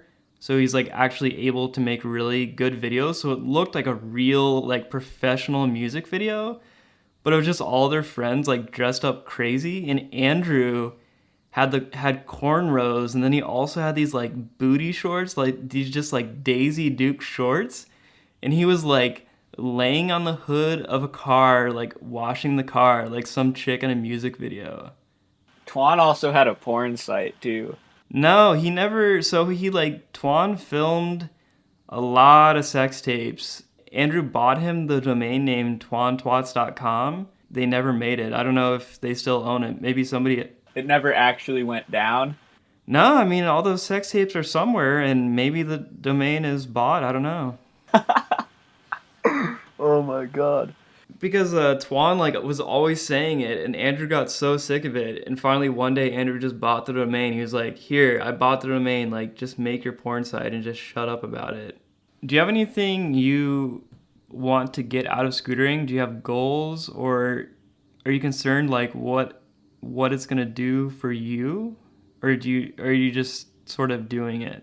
I'm like kind of at a weird place in my life. I guess that's kind of what I'm figuring out right now. Like, I would really like to be on like a company and be like a fully professional scooter rider and be like doing that, but it doesn't really seem realistic at this point. So I'm just kind of like, I definitely am into the idea of that, but that's just like not the reality. Like, I would like to go on like filming trips and stuff, but like I've never been on like a real like filming trip. I mean, I've been on 2 trips with Proto, but we filmed trip videos for them, so I don't consider them filming trips, because we weren't actually out there we were filming a trip video, we're not like filming for a long-term project. So I mean, I just don't want to be like a fucking Instagram scooter or like be like a vlogger or some shit like that, I don't even want to talk about how terrible vlogging is. If scootering were at that point, it's like, yeah, I would really love to do that, to be able to make money off of making video parts, but I feel like it's more, I'm at the time right now where I don't really have the opportunity to do that, but I do have the opportunity to try to make that the possibility for the next generation. And I'm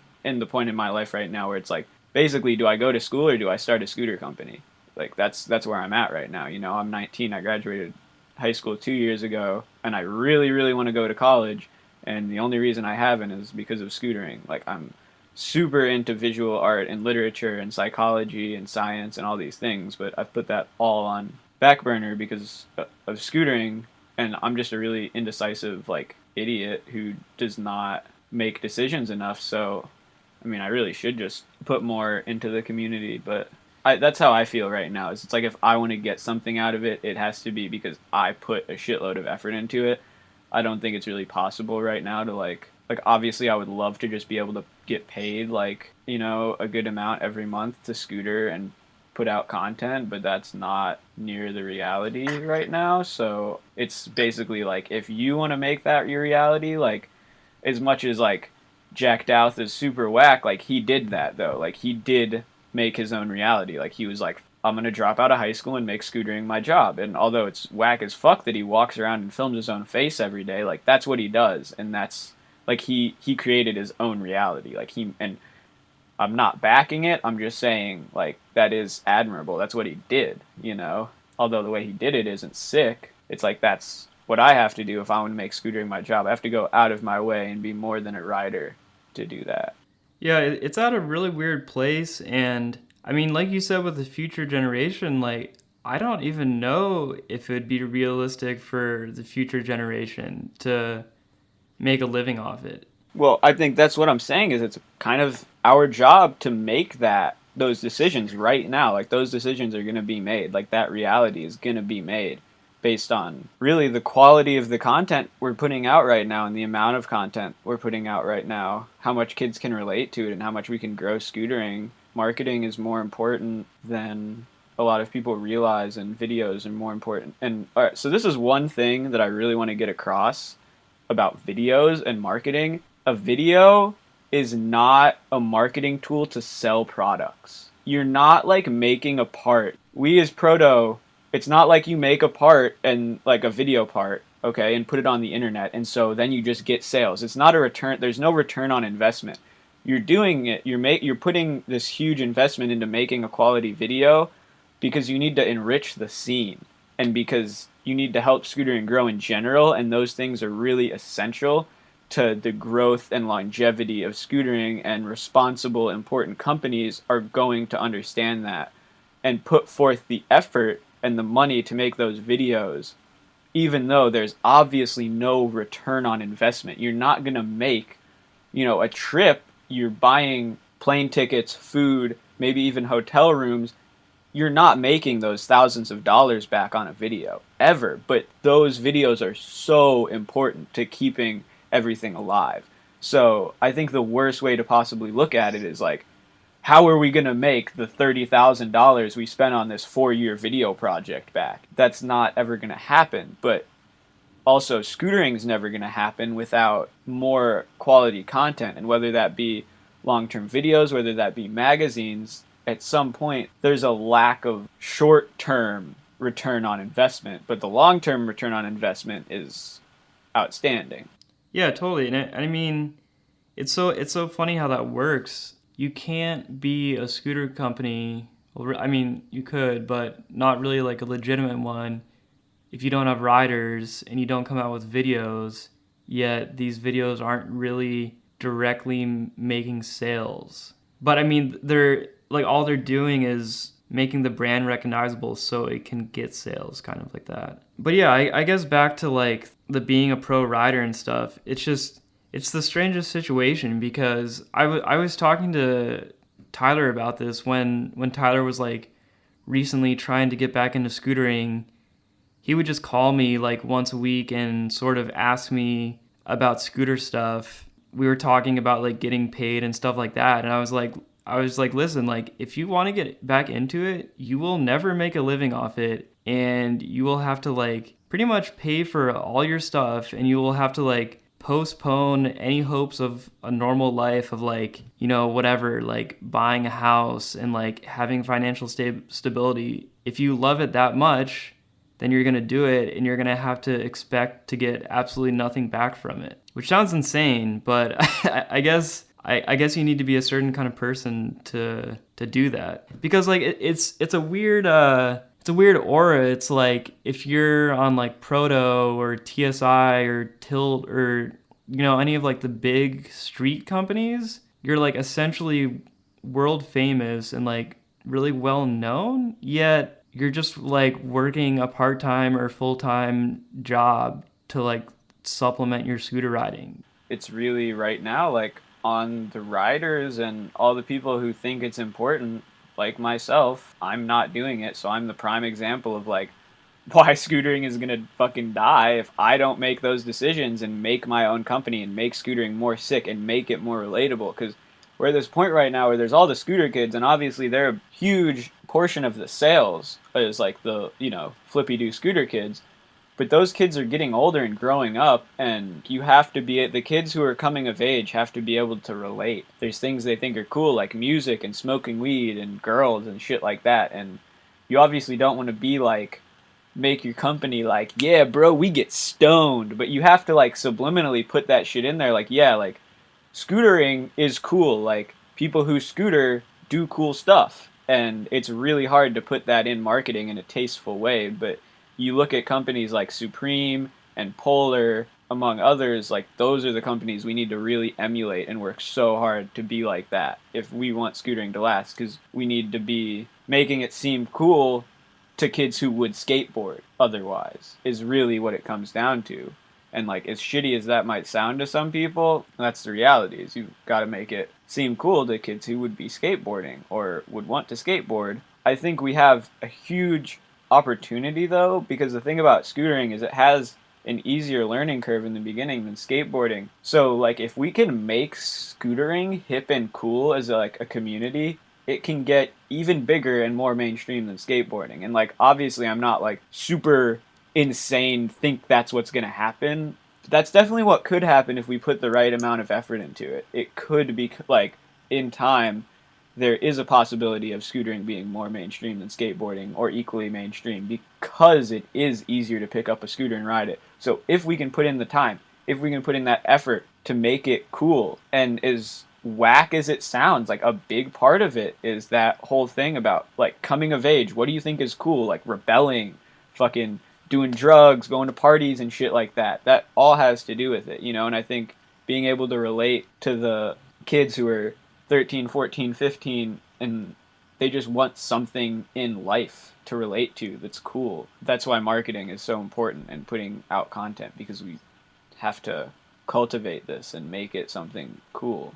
There's no formula for marketing either. Like if you think about those Supreme skate videos, it's like, what are those people sponsored for? They're sponsored for like skating, smoking weed, like posing in front of the camera, talking about nothing. They're sponsored for being cool. Those guys are cool as fuck. You go on their Instagram, there's not a single skate video on any Supreme skater's Instagram. And those are my favorite Instagrams, because they're showing their life outside of skating, and that's why it's so relatable. That's why it's so cool. That's why Supreme has gotten so big, because it makes people who are into other art forms be able to relate to skateboarding. And so it's not that you have to skateboard for fucking 5 years to finally understand why it's an art. You realize it from the first video you see, because they're touching on that part of culture, and they're able to like put it in this package. And those guys are all so cool, like, who would not want to go hang out with Sean Pablo? You know what I mean? Like, he is so fucking cool. And that's the kind of thing we need to have in scootering. You need to make it seem like that. Like, these guys are fucking cool. And it's like, they're just normal guys, but that's part of it. That's part of the whole thing about making it relatable. Is it's like, yeah, they are just normal guys, and nobody on Supreme is like, they're all obviously amazing skateboarders with amazing style, but none of them are top tier skaters. And it's like, but they get to go to all the cool shit in New York City, you know, like all the cool art shows, all the exclusive parties and shit. And that's why Supreme is so cool, because it's like they're relatable, but they're also, you're looking up to them so much. You eat a vegan diet, right? Yeah. I also eat a vegan diet, and I'm just always curious, especially when I hear scooter riders, because I feel like scooter riders are some of the most malnourished people I've ever met. Just eating Taco Bell 7 days straight and like scootering 12 hours a day on a scooter trip. So yeah, I always ate cheese and eggs growing up, but from my infancy, I like pushed meat away. I was like, gross, like I don't want to eat it. And then I learned what it was, and I was like, I'm not eating dead animals. Like, duh, why would I eat that? I just thought it was disgusting and terrible. But I always ate cheese and eggs. And then in high school, it was probably 14 or 15, I just stopped eating dairy because it made me feel terrible, and I was just like, fuck it, just not gonna eat eggs either. Yeah, I just eat a lot of plants, eat a lot of smoothies. I mean, my food is good. Like, I can cook, dude. Like, it tastes good. And I eat like a shitload of cheese too. Like, vegan cheese there's plenty of good vegan cheese. I know like most of it is really gross. Like, I have a grilled cheese almost every day, and it does not taste much different from what I remember normal grilled cheeses tasting like. And like ice cream, I have good ice cream all the time. Like, my diet is based around getting nutrients, you know, not stuff tasting good. So it tasting good has definitely been a process, like learning how to cook all the dishes to make them taste better. The main reason I'm eating food is to get nutrients. So I usually eat in the morning, like try to eat a lot of protein and fat, starch, I eat a lot of calories. I'm really skinny, so I like can't get fat even if I were to eat a really like shitty diet. So I just eat pretty much as I can in the morning. A lot of grains for protein, because obviously vegans don't get any protein. I eat a lot of grains and legumes. So a big one is quinoa and also farro. I eat those a lot. And then lentils, I eat a lot of beluga lentils in specific, just because they have more nutrients than the other lentils, and I think they also taste better than like the other like red or green lentils. The other good ones are French lentils. Those are also really high in protein. They're both smaller and like more round than the normal lentils. And then, yeah, I eat a lot of smoothies as well. When you blend food up, basically there's this process called, or not process, but it's called bioavailability basically, which means you don't have to use any calories to break it down. So when you use a really like high-end powerful blend, like if you buy a blender at Walmart, it's probably not going to make stuff bioavailable. But when you actually tear apart like the plant walls, so plants have an extra wall around the cells that animal cells don't have. So when you put the food through a blender, if it's a strong enough blender, you're actually breaking apart the cell walls of the plants, and it makes it so you're not using any calories to digest the food, so you end up getting more calories for the amount of calories you're eating. So that's why I blend up a lot of my fruits and vegetables and eat them like that in smoothies. And smoothies are just delicious and fun. So why wouldn't you want to eat a lot of smoothies? When I like come to someone's house and they just like can't believe that I brought my blender in my backpack. Yeah, that's one thing I was gonna ask you. Like, whenever I'm on scooter trips, like I basically like am just always looking for a Chipotle, because I'm in most of the areas. It's like there's just nothing. There's nothing I can eat, and like Chipotle is like cheap, and it's also a lot of food, so it's like great for a scooter trip. I was recently in New York, and Mckeen is vegan too, so it was just kind of like, all right, man, where are we going? Like every time people would like say they wanted to go get food, like I would just look at him like, all right, where's the spot? Where are we going? So I guess another thing about my diet that I should specify is I hate eating out. Like, even if it's a vegan restaurant, I mean, like, I'll eat at a vegan restaurant sometimes, but rarely. Like, I can't stand people touching my food. Like, I am obsessed with preparing my own food, so I'm really not like into. I'll go to vegan places because like I trust it more, you know. But it's just weird for me. Like, I know how the inside of a kitchen works, and it's not very clean unless it's like a really fine dining establishment, you know. Like you were talking about, like a Chipotle. Like, how much time did the person take to clean that thing that's holding all that food, you know, that big metal thing. Like, is that thing really clean? Is like everything there? I can just control all that stuff by myself, and it's cheaper. So when I'm on scooter trips, I just hope that I can find a health food store somewhere, and then I just like stock up, and I just try to cook at people's houses and stuff in the morning. You know, I'll just like cook a shitload of quinoa and scarf it all down. And Yeah, I always try to pack my own food, but sometimes it gets to a point, especially if you're like in New York, like if you're not driving around at all, if like you're pushing around all day with like 3 meals in your backpack, it's gets kind of crazy. It's like so hard. But I don't know. I really try to just think of it as being easy, you know, and it's just like what I do. It makes scootering way better. Like when you don't eat animal proteins or any animal products at all, it's less inflammatory. So try to explain that to people. Like your muscles and stuff are obviously they have protein.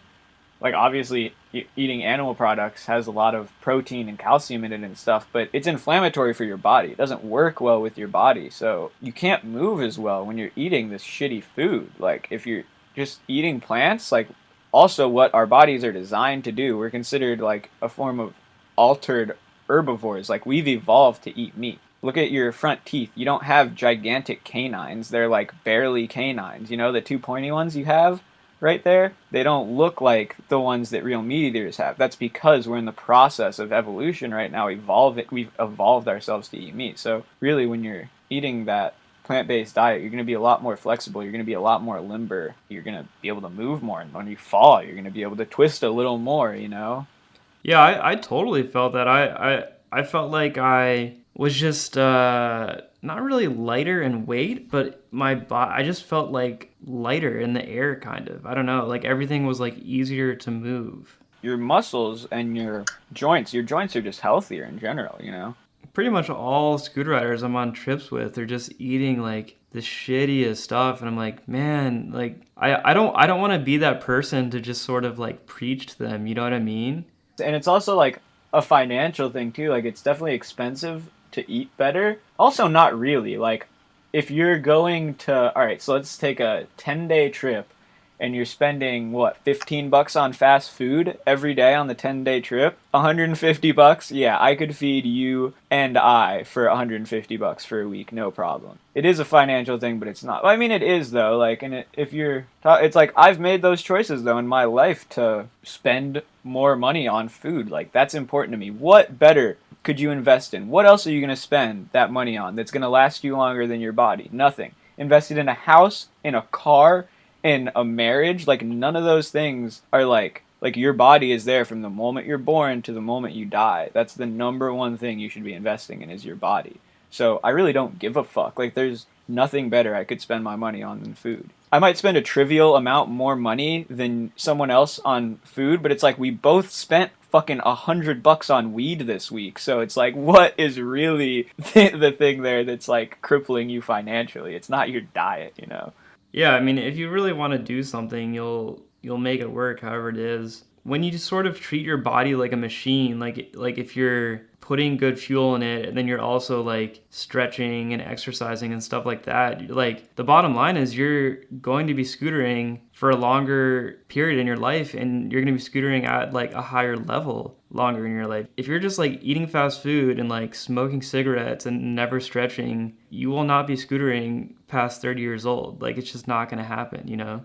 Wish more people really took those steps, but it's hard, dude. It's really hard because you get addicted to the shitty food, you know, and it becomes a comfort. It's like for me right now, I fucking smoke more weed than I should, and it's like that's a comfort for me, and I know I could be more focused and more articulate if I didn't smoke as much weed. Like I know it has a negative impact on my vocabulary. Like I just can't remember words sometimes just because I know weed fucks with your short-term memory. Like in this podcast, you know, it's like there's times where I really had like a word in my head and I'm like, fuck, what's the word? And then I just use like a shitty word instead. Probably mainly because I smoke weed, and it's like those choices people make.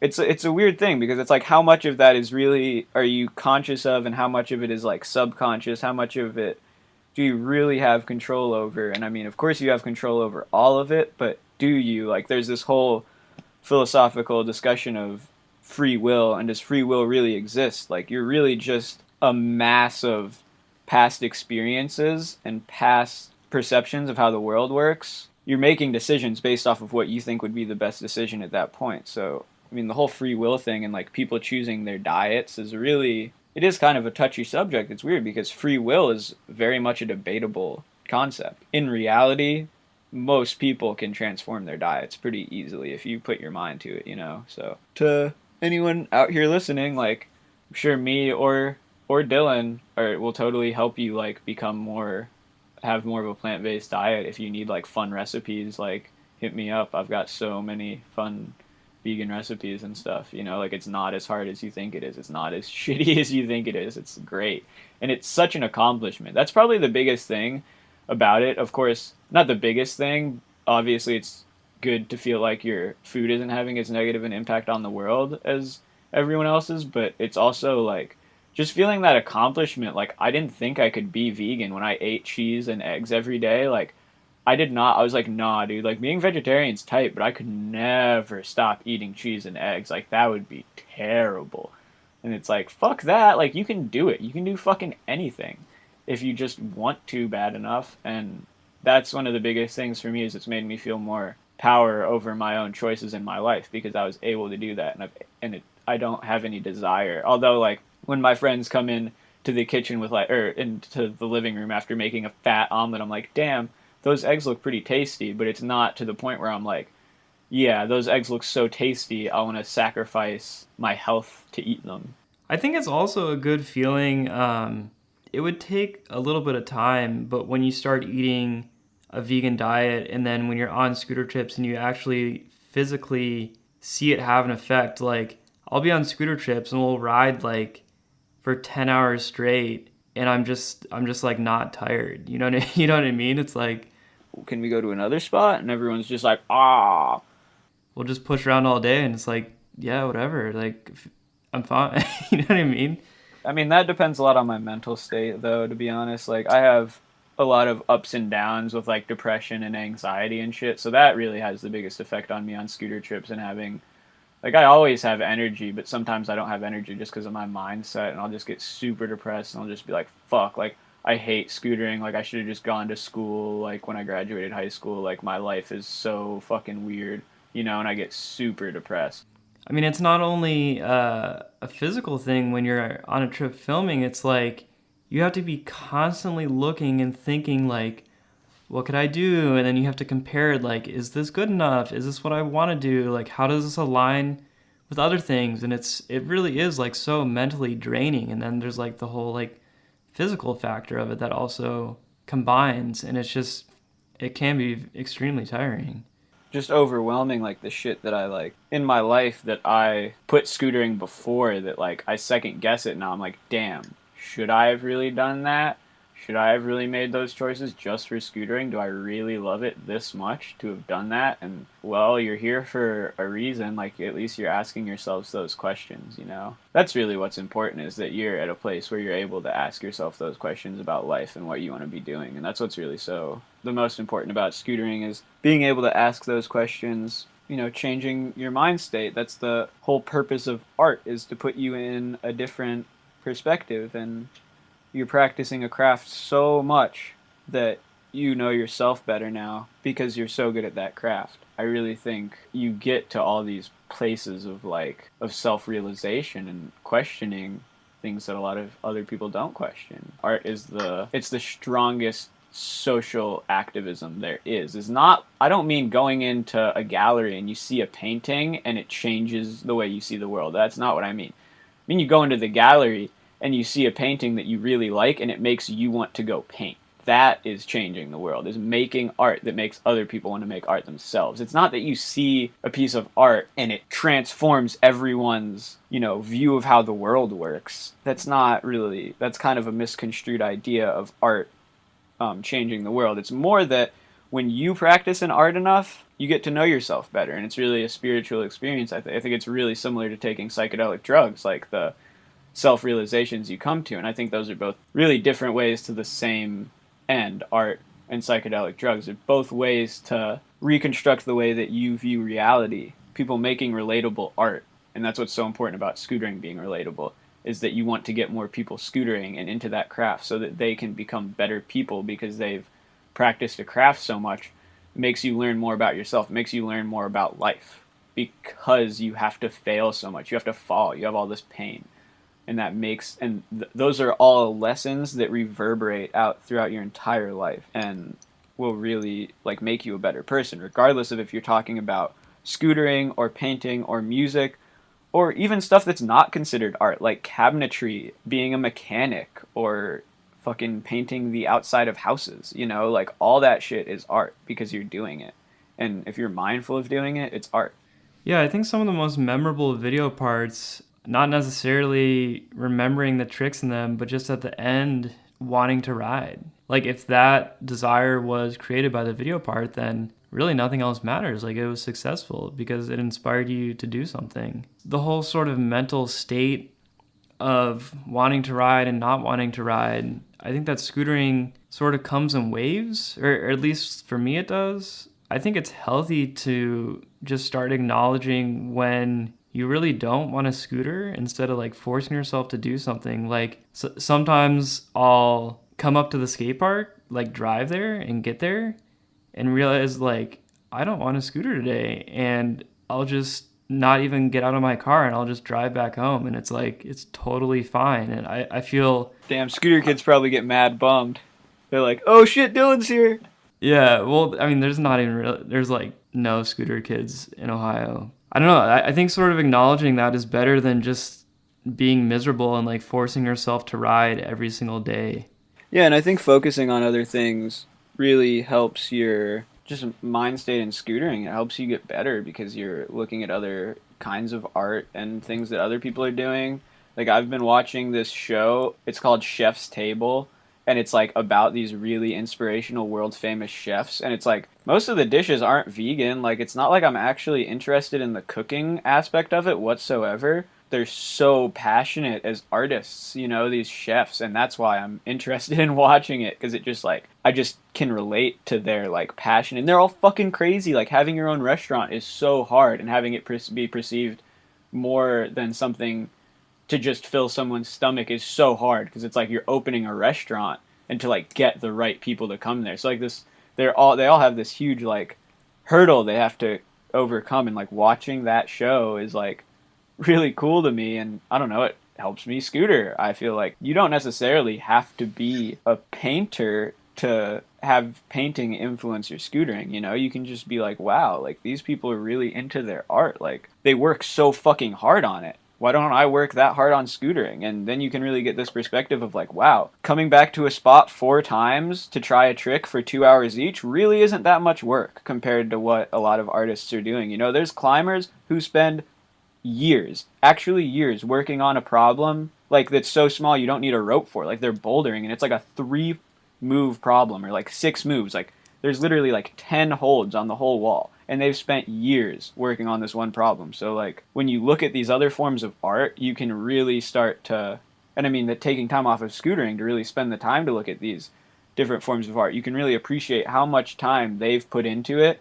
And like you were like, oh my god, I battled that trick on that one spot. We came back twice and it was like 2 hours each time. Like that's fucking nothing. If you really want it, you can put in as much effort as you want, and you'll get out that satisfaction of having a part that shows that. The season is finally back in swing in Vermont, so you're riding a scooter again. Do you have any plans for the warm weather, like places you're going to travel or something? I'm supposed to be going to the Austin Jam, so that should be pretty cool. I really don't have that many plans for trips. I am moving in with Logan in June, so I'll be in Baltimore for the rest of the summer until their lease is up. I'm trying to film a lot, but like less clips. I just really, as dumb as it sounds, I'm just trying to get like harder handrail tricks down bigger rails. Not film as many like dinky clips on like flat rails and stuff, and just really film stuff that I want to film, not just random stuff. We want to try to make Trendkill be like more. I feel like it would be cool to have more videos actually hosted like on Trendkill and like posted up regularly. And I mean, I know a lot of people have told me that and asked for that, so I really want to try putting in the effort to that. Expand outside of the internet at some point. That all takes a lot of work. So really for now, I just want to maybe just get more content up on Trendkill, more interviews, more videos, collaborating with other companies too, like having companies be down to put stuff out through Trendkill and not just like on their own channels, you know, and having Trendkill be big enough for that to be beneficial to those companies. Just try to grow Trendkill, you know, because right now, relative to other scooter things, like the social media following is not that high. Whack as that sounds, like got to get more followers, you know. That's like really not something I'm focused on, but I think if we just keep putting out more content, getting more of the younger kids stoked on it, you know. More of those younger kids be more stoked on full video parts and interviews. I think there's a balance. I think there's some kids who really have no idea about that stuff, and then there's other kids who do, and they know skateboarders and they read skateboard magazines, so they see, oh, like, where the fuck is this in scootering, you know? Did you say that you had a video part coming, or I mean, is it something you can talk about, or? I mean, I don't want like a video for Proto. It's really not everyone has a full part. To my knowledge, I have a full part filmed. Zach has a full part filmed. Chema has a full part filmed. Maybe Kirk and Andy. I really don't know what Mckeen has. Maybe he has a good bit of footage. I really have no idea. So yeah, we're just working on it. So it'll be kind of like if you could maybe like Van's No Other Way that just came out, kind of how it's like kind of a montage, or like Hockey 2, like there's kind of parts in it, so it'll kind of be like that. But yeah, this is definitely like higher caliber than my intermission part, like this footage I've been filming. Like it's definitely, I'm a lot happier with it. It's on much better level, I think. It's just like more what I want it to be. It's definitely not like where I want my riding to be yet, but it's getting there, you know, and I'm pretty happy with it. I have like as much footage as I could want. I've been filming for it since my intermission ender. I filmed 2 days before the video came out, and so I've been filming straight since then for this part. So I never stopped filming. I just so this is like an SD part. I don't really want to say how much footage I have for it because I kind of want that to be a surprise, but it's a lot. Are you done filming for it? Well, we've been talking about trying to have it premiere maybe sometime this year, so like I was done with it. Now that it's warm again and we're still looking at like a couple months to having it released, so I'm just gonna keep filming for it. I've also, you know, I film HD clips too. Like I have another like side project, like maybe like a 2 or 3 minutes of HD footage, so that's just kind of like for whatever, like maybe in case there was something to like that Proto wanted for HD, or like maybe if there like was some other thing that I had footage to put towards too that they wanted to be HD. Like I have like one friend who films SD here, and then I have a couple other friends who film HD, so it's like while I'm in Burlington I can kind of just piece together both a little bit. So I'll definitely add some new clips to that part. If it came out today, I wouldn't be unsatisfied, you know, I wouldn't feel like it wasn't done, but I would really like to add a couple more clips to it. I think that'd be pretty neat. Like if you're gonna move in with Logan, it'd be pretty awesome to have like a video of you and Logan, and then also like everybody that comes and visits them. You know what I mean? How many months would that be? I think it's from June to November, so it's like 4 or 5. I don't really know if this is smart to say because someone might steal my idea, kind of. But for overall goals in scootering, like my biggest goal is to make an independent video that's not a company video. So in snowboarding, there's all these crews. They're film crews.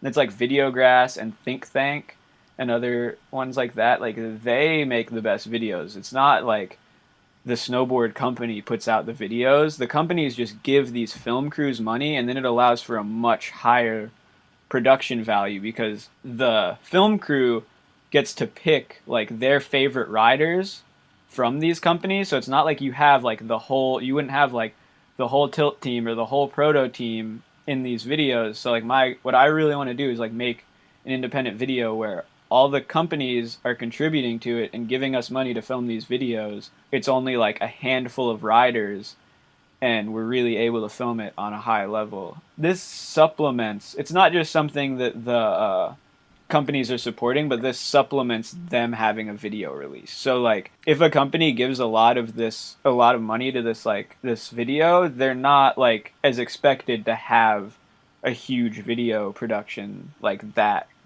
time frame. It's really just convincing the companies that that's worthwhile, and it might not even be worthwhile, who knows, but it's something I really want to try and like have my friends who we all ride for different companies all together and have like funds for us to be able to make a really high quality video. Yeah, if you watch a Videograss video, or also John Stark is just an independent filmer in snowboarding, like those videos are filmed so well. They beat most skate videos. The filming is unreal. Like it's so good. Just the vibes in those videos. Like there's this Videograss video that came out, and like just the amount of stoke it gave me for the whole winter to film, like this 15-minute video, like had such an influence on my filming all year. Like for the whole winter, I was like I would watch that video so much. Having those quality videos is so important for kids.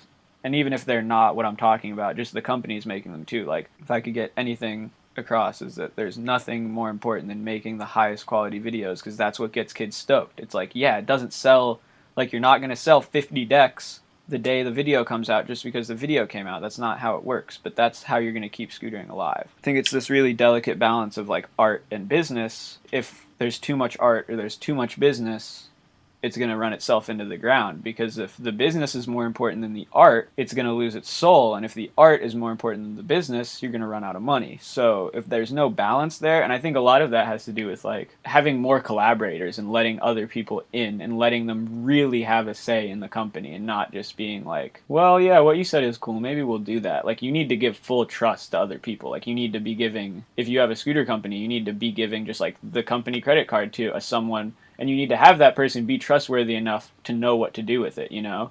Like you need to be collaborating with all these people and having this like dialogue of all these individuals. I'm trying to think what else. I'm sure there's something else I'm going to think of afterwards that like I wish I had said. I'm gonna see. I'll be seeing you in 3 weeks, right? Dude, yeah, I'm so stoked on that. All right. Well, I guess that's it. Yeah, I'll just talk to you later, but mainly I'll see you in a few weeks then. Peace out. Thanks so much for having me on the podcast. I'm super stoked on it. Yeah, for sure. So that's it for episode 2. I hope you enjoyed it. I tried to improve on the guest audio quality. The last episode with Tyler, he was on a connection that was actually streaming on his data on his cell phone, so it definitely was not ideal. But for this one, I had Parrish record himself with his laptop microphone and then send the file to me, so that drastically improved the audio quality. But other than that, I am pretty satisfied with it. If you have any comments or questions, you just want to talk about the podcast, email thetandempod@gmail.com. And since the first episode came out, a lot of people have emailed me, and I really appreciate all your responses. Just really long, meaningful emails. So that's been great. I did not expect that at all. So I'll reply to all of them. So if you have anything you want to talk about, just give me an email. So that's episode 2. And just so you know, the podcast releases are on a regular schedule now that I've determined how much of a workload it is. So they will be coming out on the last Friday of every month. So that's one a month. So just be aware that they'll be coming out.